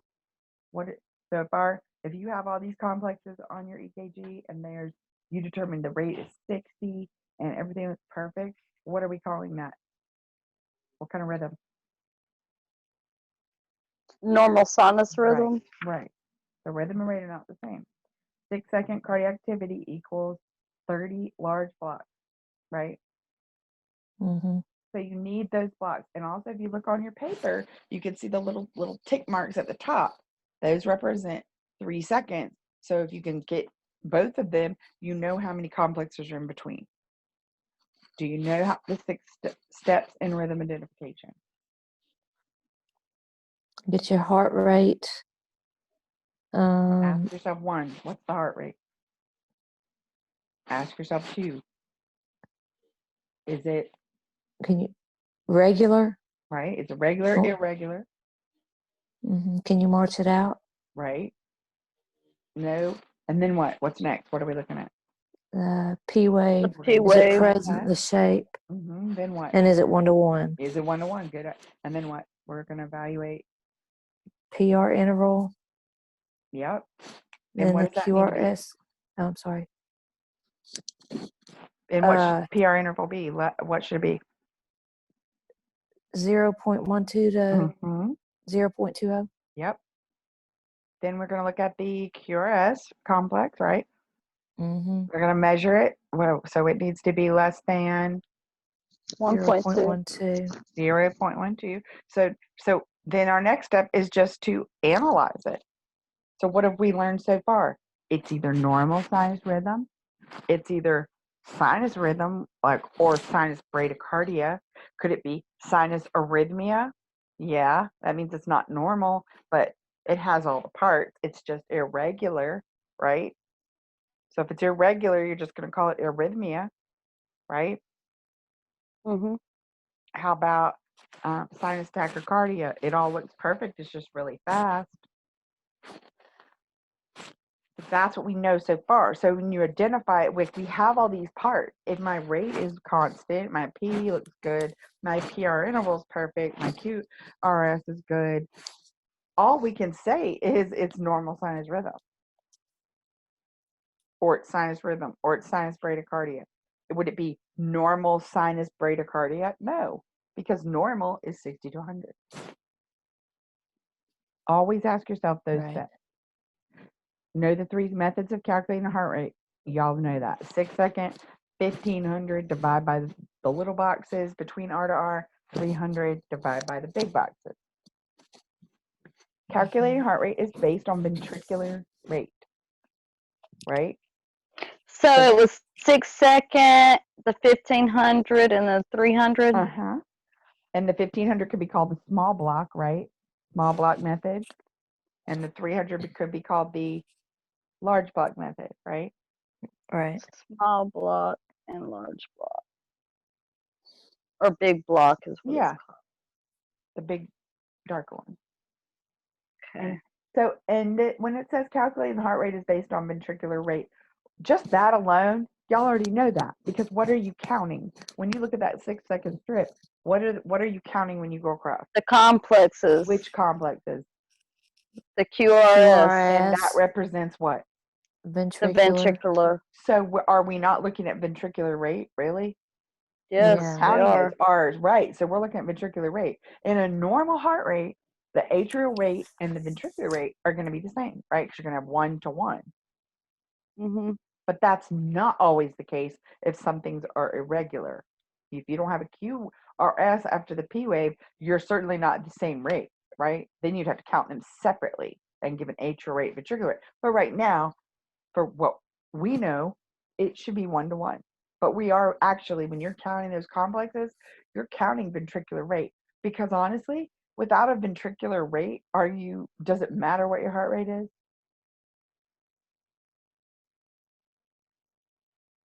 Say that again. If your ventricles aren't beating and giving us a ventricular rate, does it really matter what your heart rate is? If they're No. not, not if they're No, not because if beating. you don't see a QRS and only your atrium are beating, are you getting blood to your coronary artery? No. No. It's No. filling. You're dying, actually. That's right. Without a ventricular rate, you are dying. Because think about what the ventricles do. They contract and squeeze the blood to where? The aorta and the coronary arteries. So not only is your blood not going to the body, it's not going to the heart to supply it, to enable it to beat. So you're dying. You're literally dying without a QRS. I mean, by that point, you're already dead. Like, your blood is not perfusing. So know that regular versus irregular. A QRS complex is either regular or irregular. Now, you can have a regularly irregular heart rate. Now, that throws a wrench in things, but all you have to do is think about it. If we look at this, we say it's either regular or irregular, right? But if we have a beat that's like 4 beats, bump, bump, bump, bump, and then we have an extra beat that's kind of thrown in, bump, bump, like we get 2 in a row, but then we go back to bump, bump, bump, bump, bump, bump, and then we go back.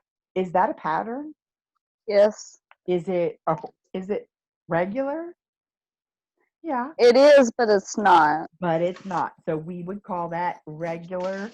Irregular. It's regularly irregular, which is crazy. But again, if you saw that as a choice, if it's a regular pattern, yeah, you could have a regular pattern going on right now with 2 extra PVCs every, 2 premature ventricular contractions every 3rd beat. That's still irregular, but it's pretty regular. So it's a regular pattern and an irregular heartbeat. So does everybody see where that could be regularly irregular? Mm-hmm. Yeah. It basically means there's a pattern that ain't how it's supposed to look. So Right. it's supposed to be normal. It's either regular or irregular, or it's, wow, this is a pretty pattern. That I can't call that regular. So regularly, irregular, just know what that means. Regular means it's consistent. It looks the same. It repeats. The timing's perfect. Irregular, your QRS may look alike, but there wouldn't be any consistent timing. You couldn't march it out again along your paper. And then again, regularly, irregular, it may not look alike, but it has a clear pattern. An irregular rhythm, what happens in there? A beat is either too early or too late, or it doesn't occur at all, but it won't march out. Right? So if you had a beat that came before, if you're marching along and your calipers, the beat comes before your calipers land, then that's an early beat, right? The beat is happening before it's supposed to. If it's after your calipers land, then it's a late beat. So it's happening after it's supposed to.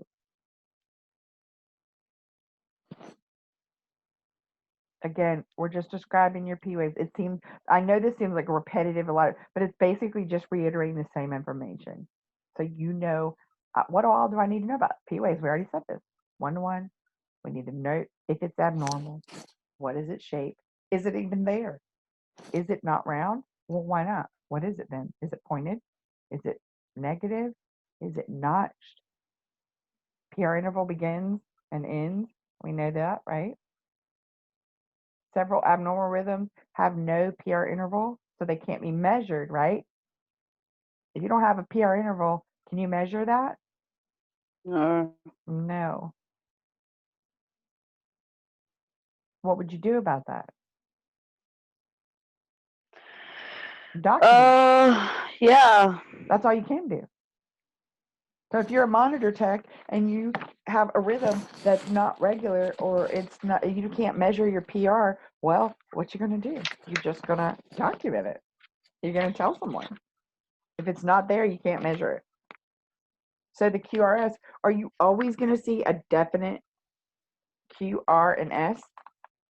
Yes. Are you though? What if it's really fast? Oh, I thought you meant like together. Right. So that you know that a QRS complex is basically 3 waves together. It's that bottom part, basically. I try to think of it as like bundle of His, right and left bundle branches, and Purkinje fibers. There's 3 separate things, 3 waves, because the electricity is traveling. But that big complex is a QRS complex. Are you going to always see the Q and the S? No, maybe not. But we know that's what's occurring. So you may not always see all 3. If your heart rate's really fast, your P wave and your Q wave might kind of actually be on top of each other, which we'll talk about that later.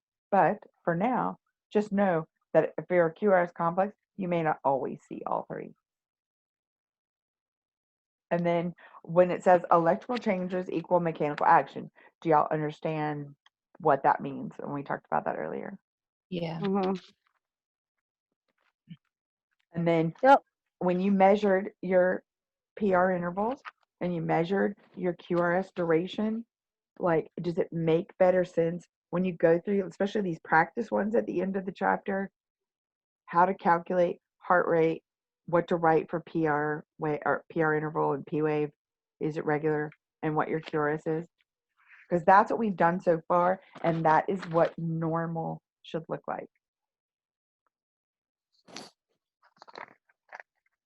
It makes more sense to me after going through it all tonight. I know. I don't know why more people didn't do this. Well, But they may and didn't need it.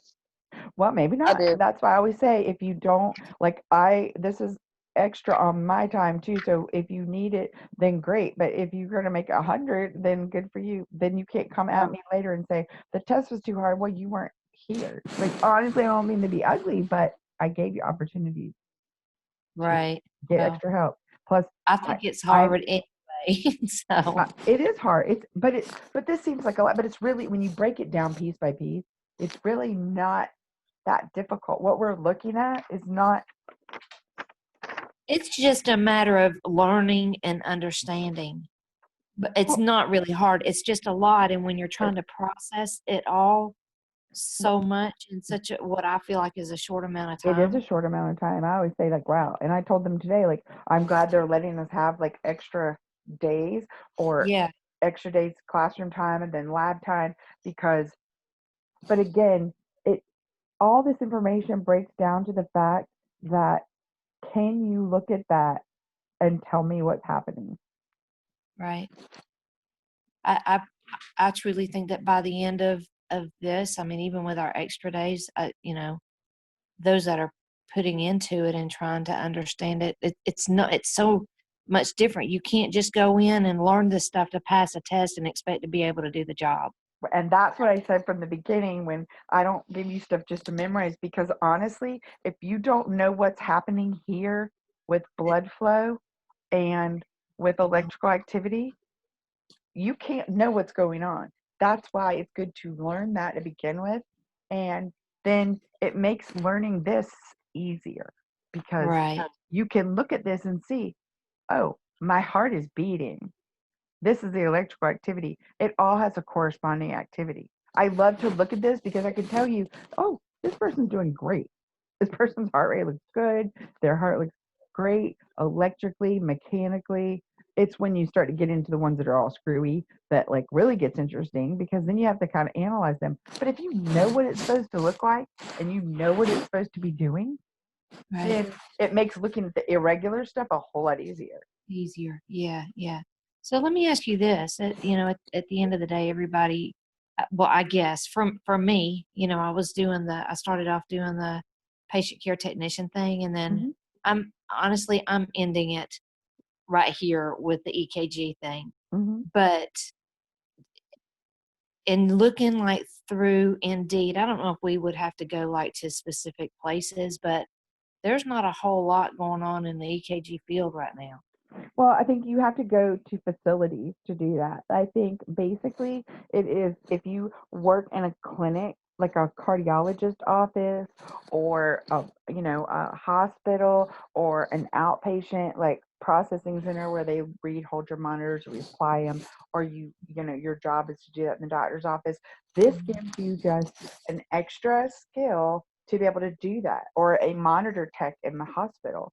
You have to go, if you went to Prisma Health and you would go to the, cardiac floors and work as a monitor tech. I mean, it gives you a lot more exposure when you can do this. I mean, even the big hospitals will have an EKG department. Everybody on our heart floor got an EKG in the mornings before the doctors got there, so they could look at it and read it.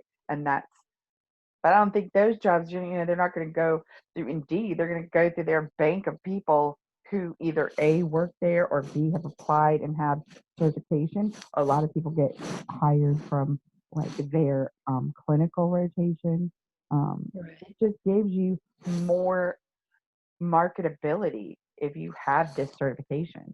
Right. I mean, there's all, if you're like a phlebotomist who can do EKGs as well. I know people are doing travel jobs as like a phlebotomist, EKG tech, making really good money. So it really just gives you more marketability and more job opportunity. Right. I'm still on. I said I was stopping right here.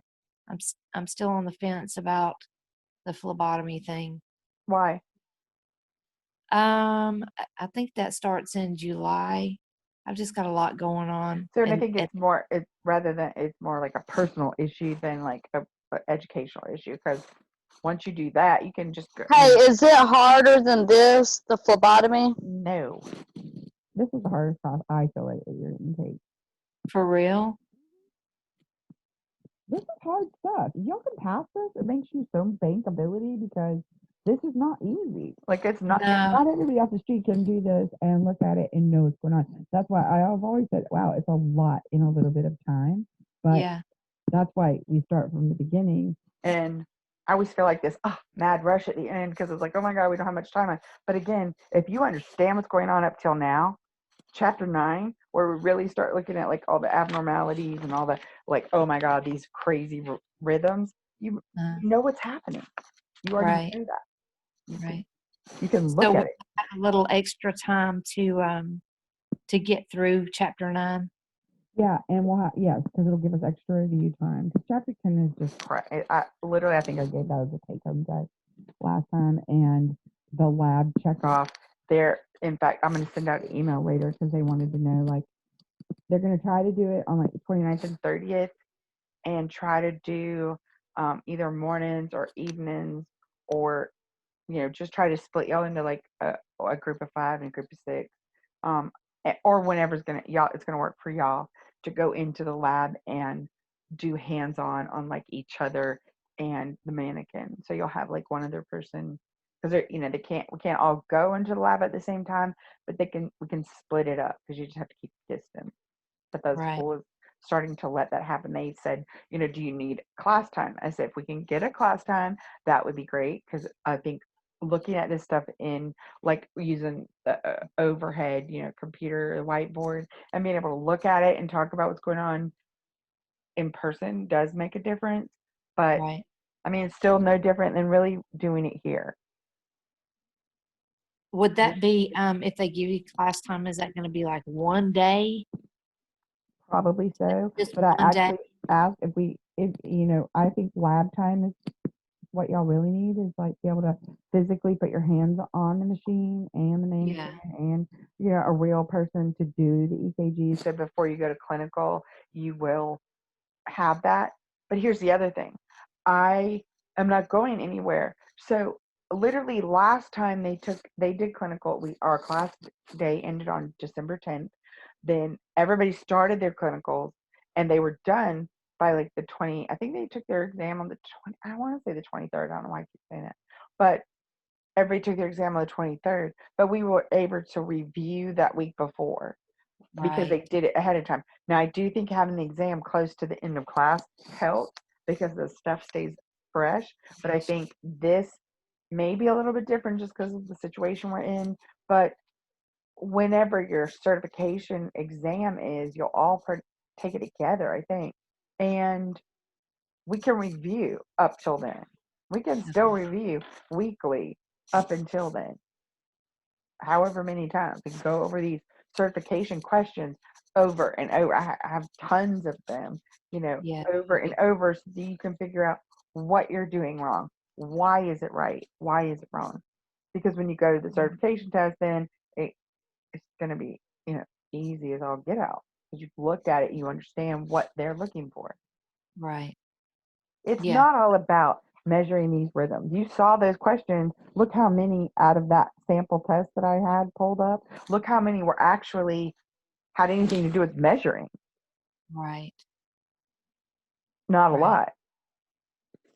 So you do your clinical, and after the clinical, what happens? You take your certification exam. Okay. And then you wait for your results. Yeah, you get them pretty instantly. Oh.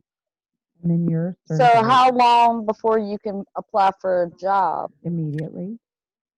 Oh, wow. So there's always the chance that wherever you do your clinicals, if you make a good impression and do good or whatever, you might could get a foot in the door there. Yeah, of course. Mm-hmm. And they just say if they are interested, they'll let you know. Ask if they're hiring, or what you can always ask for your hiring. where you do clinicals, like once you get to know, because you're there, I mean, 20 is not a long time to be there, but you're there. So you Mhm. can always like ask, if they're hiring, they already know you. I've known several people who've gotten jobs where they did their clinicals, or they were, say they were CNAs already, and they got their EKG certification, so they got hired on to do like monitor type, or just EKG. I mean, I know one person went to work. Well, do you have to apply for a job though right away? I mean, if you're going into school for something No, else though? no, you don't have to apply for a job. You just have that Karen, are you certification doing the under your belt. PCT? So when you go, yeah, when you Oh, go, No, I didn't do the CNA because I didn't want to do that. I had worked in assisted living for over like 4 years, so I was not doing that. yeah, I do want to do the phlebotomy. I want to be. I want to have both. right. I would do both because then it makes you more marketable, So you could do phlebotomy and EKG. So all these pre-op facilities, like I have to have shoulder surgery, right? So I have to go to pre-op. What are they going to do? An EKG, lab work. They're going to take my vital signs. Y'all already have those skills. So would y'all be working in a place like that? Yes. Because the doctor wants to see EKG and they want to see your vitals and they need you to do some labs. So if you can do all of those things, there you go. All right. Well, Yeah, maybe I'll just do I mean, I did the CNA thing. I was going to do the PCT, but after doing research, I would make more money doing just being an EKG tech than I would definitely as being a CNA or a PCT. Because I've even talked to people in the hospital that are PCTs, and all they use them for is CNA work. that's I'm, why I wouldn't do it. I knew that if they see that on your thing, yeah, that oh my gosh, they're gonna because they need so many of them. right. That's high demand, and I was Mhm. like, no way, Right. And I think it's don't just want to do that. if you're it just depends on what you want to do and like how job specific and more, accessible, like more marketable. Like, do you want to have all these certifications? Do you want to just have these specifics? Like, if all you want to do is phlebotomy and, EKGs, then you get your certification. The more certifications you have, then What other areas of are there like certifications available in? you get your certification in um, Like without having to, I feel like I'm just like, all right, I'm 56 years old. I don't want to spend 4 more years in school and have to do reading, writing, and arithmetic. right. If I can just do a bunch of certifications and make a decent living and get good benefits, then So I'll if you do. worked at a I said the hospital, same thing. I said the so, same thing. Oh my gosh. so why couldn't you get like your medical assistant? How long does that take? Not I mean, long, not long. I But if think you it were takes like 6 months. So if you have your medical assistance license and your EKG or phlebotomy, you can walk in anywhere right now. Like every doctor's office uses somebody who's a medical assistant who can take vital signs and figure out, ask you what meds you're taking, and are you still this? Do your height and weight. Oh, he wants an EKG. Let me come in and do that. Oh, they want blood drawn. Let me come in and do that. Like right there, if you're a medical assistant with your EKG certification and your phlebotomy license, there's a million jobs out there.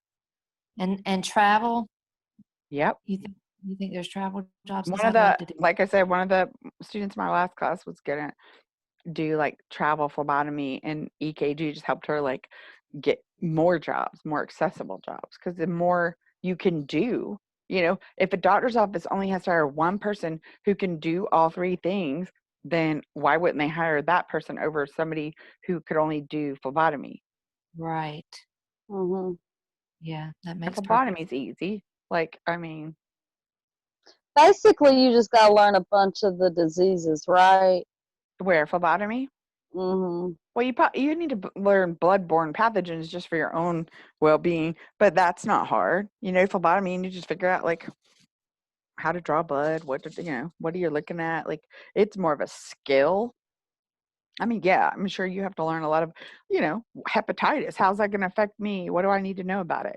HIV. What do I need to know? But again, um, I that's, think you have to learn like tube colors and oh, well, yeah. particles and all that That's stuff. easy though. I mean, I know that a blue tube is for like a PTT. What does that tell me? That's like clotting time. The doctor wants to know how fast the blood clots. Like a purple tube might be for a CBC, which is just like I'm drawing just blood counts, complete blood count. That's what it stands for. Yellow top might be a BMP, which is a basic metabolic panel that telling you your kidney function, your calcium levels. Yeah, and that stuff never changes. I mean, That's all memorization. That is yeah, you have memorization. an infinite amount of different It's things. universal. Yeah, Yeah.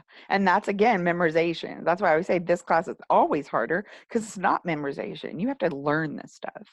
right. As a phlebotomist, you have to learn how to stick people. You have to learn how to use, the right skills and which to use. But again, if the doctor orders a CBC, um, your facility is going to use that same colored tube for all Right. CBCs. Right. Whether your facility uses a purple top or a green top, which is they should be universal. So if your facility is doing something different, that would be on them to tell you. But again, it's not going to be like, oh, I have to know. Your facility will tell you. I Mm-hmm. mean, it's basically just knowing to stick somebody. Right. Well, I have to, phlebotomists probably have to spin it down. So what does that mean? I put it in a little machine and I turn it on and it spins the blood because when you spin it, the particles actually separate. So like Right. you can actually get out like the plasma parts or the clotting factor, or you can get out like that because when you spin it, it actually makes the particles, the lighter ones come to the top and you get out. I mean, that's all just basically like a skill, like Right. teaching you how to do that. Well, again, it's not like this. This to me is harder because you have to learn anatomy and physiology. You have to learn the mechanics of the heart and the electrical parts. You have to learn how to use the EKG machine, how to put them on right, what it's looking at in the heart. I mean, heck, Mm-hmm. if you can pass this, you go to nursing school. I I know. I mean, had a really. girl tell me I needed to do that. I mean, Me too. why wouldn't you? Like, okay, go get your LPN, start there. Or, I mean, why, heck, here's the thing. Because then you What got to do the reading and writing so and So I mean, y'all look how well, y'all been able to get this far. All it is a matter of reading it and figuring out how to understand it, which you've done this far. So, okay, oh, well, I'm, 35 years old. Well, so, I mean, if it takes you 4 years to get through school, you're going to be 39, or whether you're got your RN degree or not. Yeah. Now, Oh, if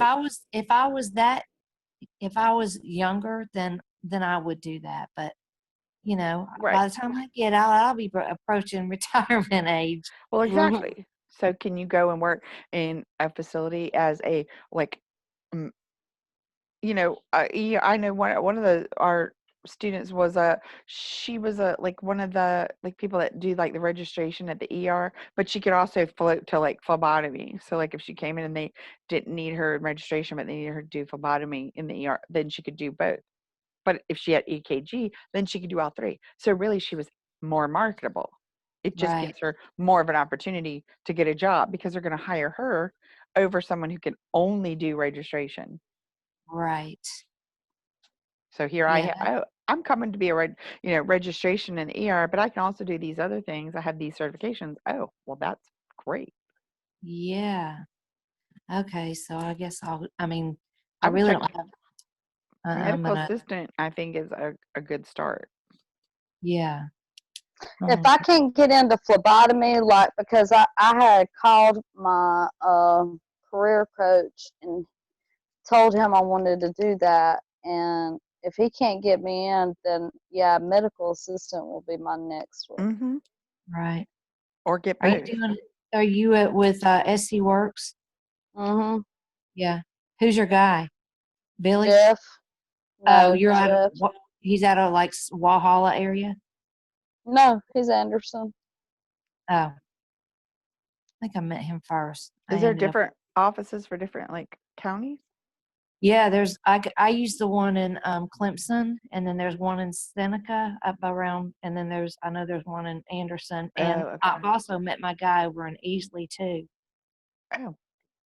But you should be able to get in, Kieran, because they just got their new money for 2020 and 21. Yeah, he told me it depended on if they had the money, and but I told him, I said, is it too late for me to go into phlebotomy next? And he said no. No, it's not, Let's because see. they put me off. I actually just got an email from my guy today saying, "Hey, I need you to come in so we can finish signing up these papers and I can get your voucher cut." They just did release the money, so there's money Well, there. I'll just text Jeff tomorrow and tell him, don't forget to sign me up for Yeah, because I phlebotomy. think it starts July the 20th and it goes through October. It's that long? Yes, that's why July, August. Oh my gosh. I know. I think it's But like it's on not that, Mondays, I don't know if it's that much longer than this class, is it? July to October. Well, because if you're just starting in July the 20th, so the August the 20th, September the 20th, but then it's only October, like the first week. So you're only talking about 8, maybe 10 weeks. So it's probably not too much longer than this class. Than this one. Because you're Okay. just going from July to really that first week of October, but you're in the last week of July. So you're really only talking about all of August and all of September. So that's 8 weeks. And then maybe a week and a half of July and a week of August or October. Because I know that That's not too bad. it's about the same as this, because in the next EKG class will start like October, whatever it is, 15th. All right. Okay. Yeah. That's not, it It sounded makes worse. it sound worse when it says July to Yeah. October, but when you talk about the dates, it's really not that bad. Yeah. Yeah. So, do y'all have any more questions about this stuff for tomorrow's test? Nope, I think we are good. I am. Yeah. Just Me too. take your time on the test. I mean, take your time on the test and read each question and go through each answer and decide which fits and which doesn't. Don't just let your eye go to that one you know or you think is right. Just go through each one. Take Yeah. the time to do that. I need to When slow y'all down. when y'all finish these tests in 20 minutes, and I'm like, dang, you could have like literally taken double the time with each question. Well, my first couple of tests, I did like in 30 to 40 minutes, but this last one, I think I had a minute and 12 seconds left, Right. and I So bombed it. yeah, but I think you overthought it. Like That we and talked about. I had some shit going on at my house. Right. Well, that's the So thing. You're overthinking it. Like you just have yeah, to. yeah, I need to And slow on down. this one is, I think it actually ends up being all multiple choice. I cut y'all a break on this one. Whoa. I know. Yeah. So So how long do we have to take this one? I don't know. I haven't actually finished it yet. So I think, I don't think it's a lot. Multiple choice is actually harder to make, but I don't like multiple choice because honestly, I feel like you could guess right. But I think this will, you have to get used to being able to isolate the right answer. So Right. that I don't think it'll take you that long. I don't think it'll be that hard either, but it may look intimidating, but I don't think it will be. Okay. Just, yeah, don't overthink it. All right. Well, thank you for giving us this time. That was awesome. You're Yes, thank you welcome. I do not mind, and we will do it again, and I will set it up again for like the next week, because again, chapter 9 is it's rough, but we will get through it. It's just that we have to. I think once you get through this, you'll be okay, and then chapter 9 is just a matter of stuff that doesn't look normal, and that's why we have to figure that out. But it'll be fine. It'll be fine, and then yeah, we'll go from there. But just tomorrow, the test will be like due, and then we'll start chapter 9. Okay. But the review stuff won't be due at all till like Thursday, probably the first half. Because chapter 9, I'm going to break up into 2. So we'll have the first part of chapter 9 and then a test, and then the second part of chapter 9 and a test. Oh my God. I'm gonna have to go get me 4 more bottles of wine. Oh, yeah, true. I don't know. Or some Red Bull. So Red, oh yeah, with some Jaeger. I know vodka, Red Bull. Vodka and Red Bull is better. It keeps you I going. haven't tried that. I'll try that. There you go. All right, y'all. If you have questions, let me know. And Thank you. hopefully I'll have the test open by like Thank you. 8 a.m. Okay. All Oh, right. okay. Bye, All right. everybody. Good night. Bye-bye. Good night. Good night. Oh my God, my phone.